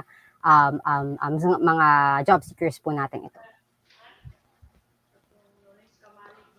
Okay po, ma'am. Totoo po yun, no? Totoo po yun. Mm-mm. That is our um, flagship program now with the leadership of our Director General Secretary Sid Lapina, that Mm-hmm. the last part of our presentation a while ago shows TISDA abot lahat. So meaning Mm-hmm. we are bringing our programs and services down to the remotest barangay or community Mm-hmm. for Mm-hmm. our people to reach for our people to avail of our government programs through TISDA. Now, yung mga aplikante natin na gustong mag-avail pa ng mga short-term training, skills training, Mm-hmm. kung saan Mm-hmm. sila naroon, pwede silang lumapit sa kahit na anong accredited schools natin. Halimbawa, itong Central Mindanao University. We do have the office there responsible for scholarship programs of our agency, like the Office for Admissions, Scholarship and Placement, OASP. So in that office, they could apply for any scholarship program of TESDA. And also, sa LGU naman, pwede naman sila, kung malapit sila sa kanilang munisipyo, meron tayong link person doon. Tinatawag natin na Community Training and Employment Coordinator. Nasa LGU po yon, designated ng mayor. So pwede silang lumapit doon to avail of our scholarship program. Kung malapit naman sila sa TISDA offices natin, dito sa Malaybalay, sa Barangay 4, Malaybalay City at saka sa Valencia City, nandun po yung Provincial Training Center natin, pwede din silang lumapit doon.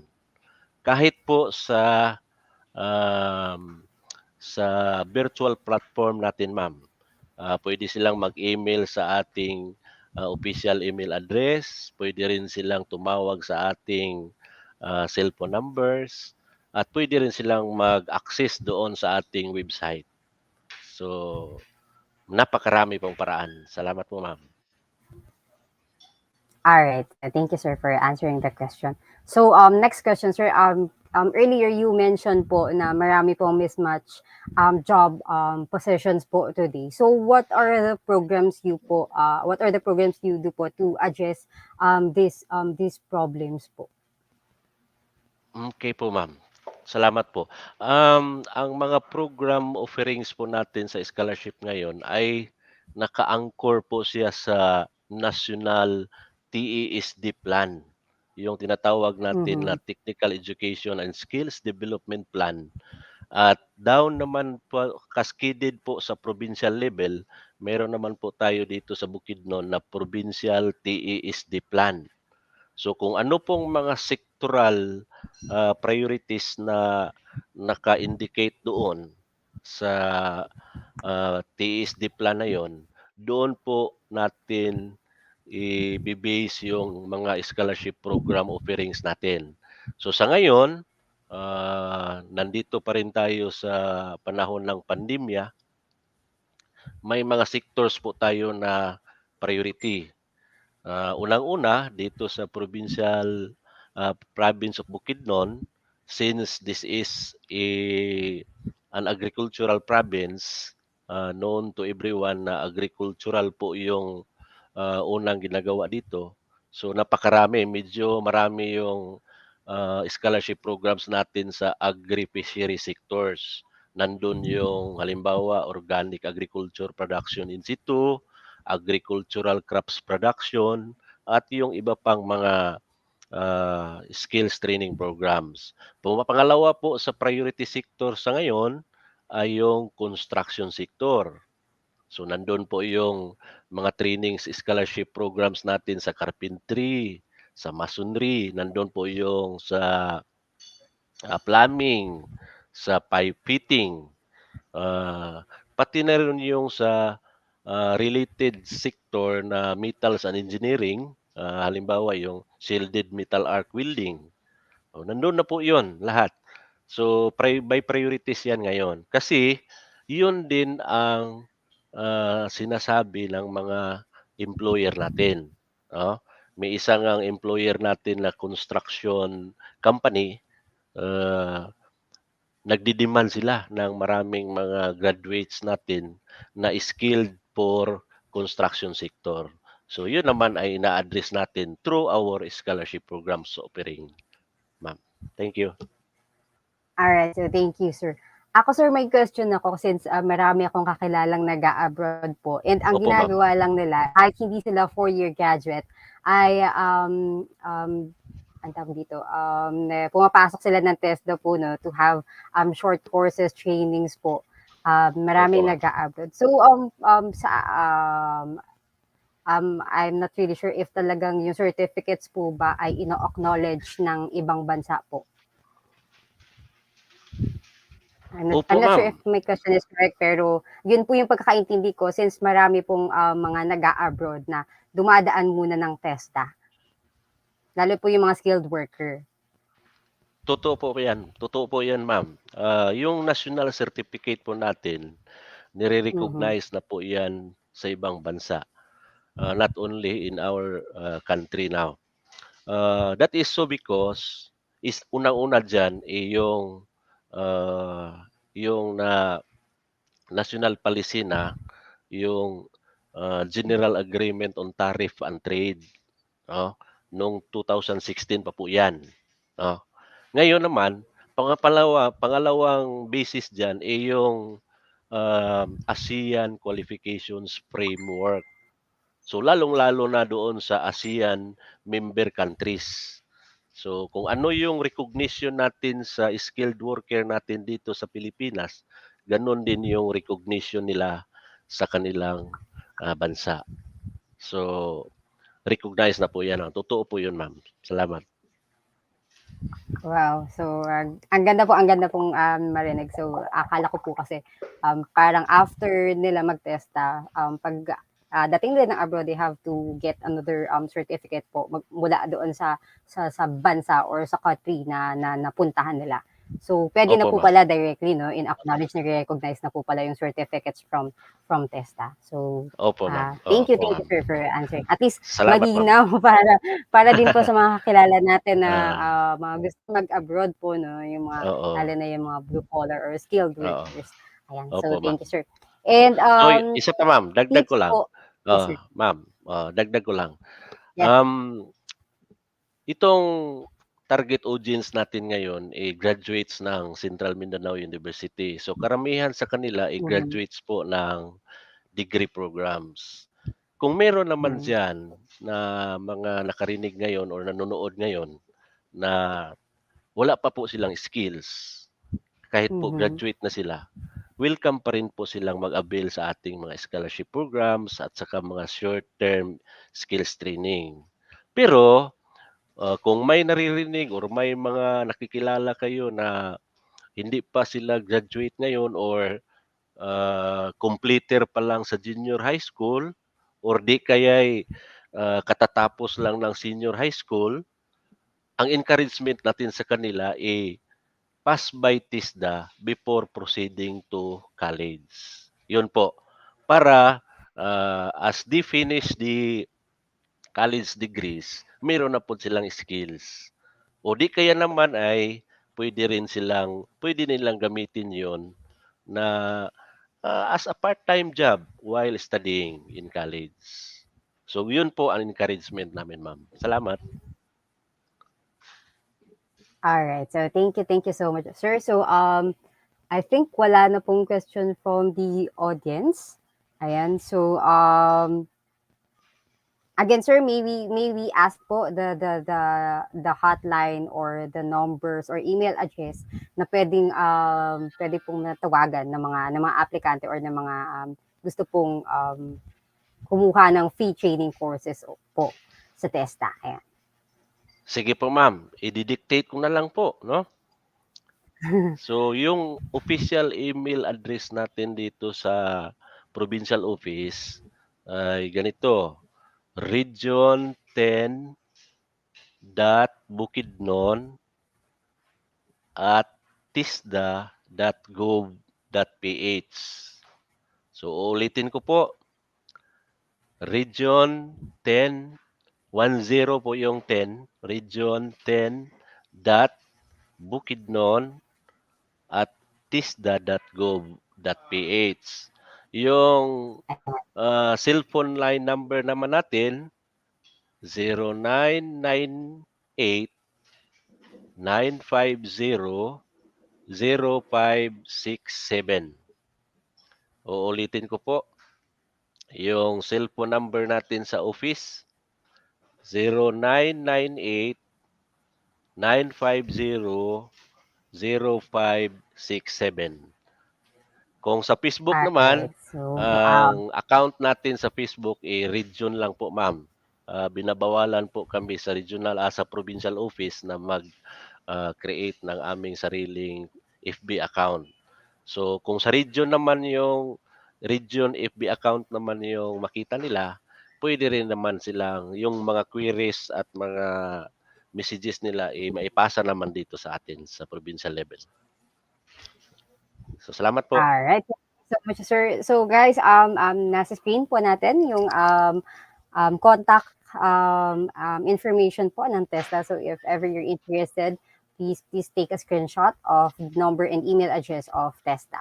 So I think that's it, sir. So do you have final words po, tips, advice for the graduating students who will soon graduate po and syempre magve-venture sa iba't ibang industries po, no? Ayan.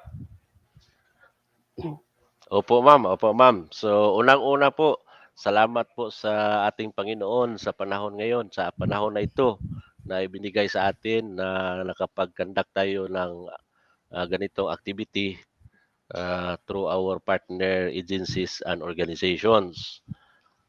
Sa mga graduating students ng Central Mindanao University, sa mga naka-on-board, naka-rinig ngayon, nakakita sa atin, ini-encourage ko kayong lahat na mag-apply sa TESDA for our scholarship programs kung gusto ninyong madagdagan pa ang inyong kaalaman para sa paghahanap ng trabaho. So di biro po ngayon ang maghanap ng trabaho, lalo ngayon na nandito pa tayo sa panahon na bumabawi pa tayo sa ating mga mga hirap na nadaanan sa pandemya. So ini-encourage ko po lahat, nandito lang po ang TESDA, nandito lang po ang inyong mga kapatid, ang inyong mga kasama sa agency. Salamat po sa jobs180.com na binibigyan tayo ng oportunidad na maipaabot sa ating mga kaibigan, mga kapatid at mga graduating students ng CMU ang mga programa at serbisyo ng TESDA. Yun lang po, ma'am. Salamat. Magandang hapon. Thank you so much, Sir Dan. Maraming salamat po for sharing your time and your expertise, Sir Dan. So we hope to see you again in our future webinars. Thank you so much po. Ingat po. Thank you po, ma'am. Thank you po, ma'am. Salamat. Alright, so thank you, Sir Dan. So there you have it, guys. So to officially close our program, may we invite Dr. Dennis Aitan, CMU OASP Director, for the closing remarks. Good day to all. I am deeply grateful that we have this webinar during the first day of the two-day third virtual job and business fair of Central Mindanao University. This activity is made possible with the concerted efforts of individuals and agencies who pour out their time and talents to become part from the preparation until the implementation of the plans. With this successful webinar today, I wish to extend our deepest thanks to, first, to our CMU graduating students and alumni for actively participating in the live stream despite technical challenges and for submitting their application letters online via jobs180.com platforms and the POEA websites. To the Central Mindanao University, PRIO, and jobs180.com for the virtual platforms and the live streaming, thank you so much. Second, our gratitude to our partner agencies, to the Department of Labor and Employment, headed by Director Albert Gutib, Mr. Raul Belmores in the Region 10 and Bukidnon Province, respectively, for the partnership in providing job opportunities to our students and alumni. Our DOLE Senior Labor and Employment Officer, Mrs. Jessame A. Horquilla, thank you so much, ma'am. And of course, the Philippine Overseas Employment Administration, headed by Ms. Annalisa V. Tiglao, for providing job opportunities to our students and alumni who cannot find job here in the country. The rest of our partner agencies and employers will be given due recognition during the closing program tomorrow in the afternoon. Third, to the speakers on our webinar, thank you so much, Mr. Ruben Biado, Supervising Labor and Employment Officer of Dole Bukidnon, for giving us insights on labor education and Ms. Tara Jen May Shukim of the Department of Trade and Industry Bukidnon for shedding lights on entrepreneurships. And of course, to our pretty and witty host, Ms. Joyce, thank you so much for making the webinar very lively. Finally, to our Almighty God the Father for His unending love, protection, and provision that made this webinar today a success. Again, to our graduating students and alumni, job vacancies are still waiting for its qualified applicants. So what are you waiting for? Apply now and submit your application letters to the companies with a number of job opening that fits your competencies. Again, thank you very much. Just as enjoy providing job opportunities while students and alumni are having fun in their job hunting. God bless and stay safe, everyone.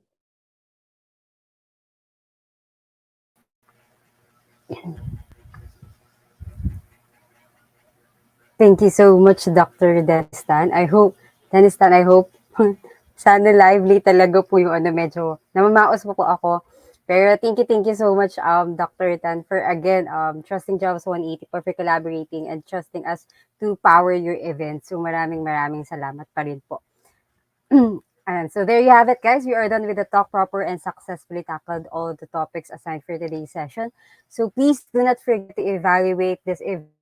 The link is flashed on your screen. It's also available at the comment section. So please be reminded that the evaluation will serve as your attendance for today's session. So I think the evaluation is only up until 5 p.m. So please evaluate now. And we would like to thank also each one of you guys for staying all throughout the event. We hope that the webinar helps you be prepared in the world of work. And we would like to thank, again, CMU for collaborating with Jobs 180. And we would like to thank our sponsors for this event. And you may check out our career page for more career opportunities. You may visit www.jobs180.com. And again, as Sir Kim mentioned po earlier, Jobs 180 is hiring for a full-time positions for customer support officer and IT officer. So for full-time positions po yan. So if you're interested, please submit your resume links at jobs180.com/jobs180, or you may email us at info@180.com. So please watch out for the next set of webinars we are going to host for, and please check our Facebook page for the topics that will be discussed, and you are welcome, guys, to join in those sessions. So the program has finally concluded. This is your host, Joyce Katakutan. We will see you soon and have a great afternoon. Ingat, everyone.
Change.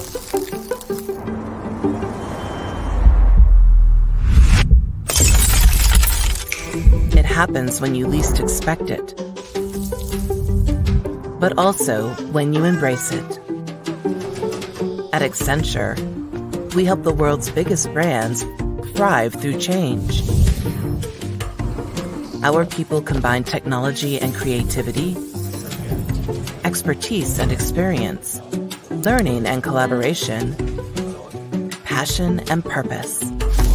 To make a difference for our clients, their customers, our company, and our communities.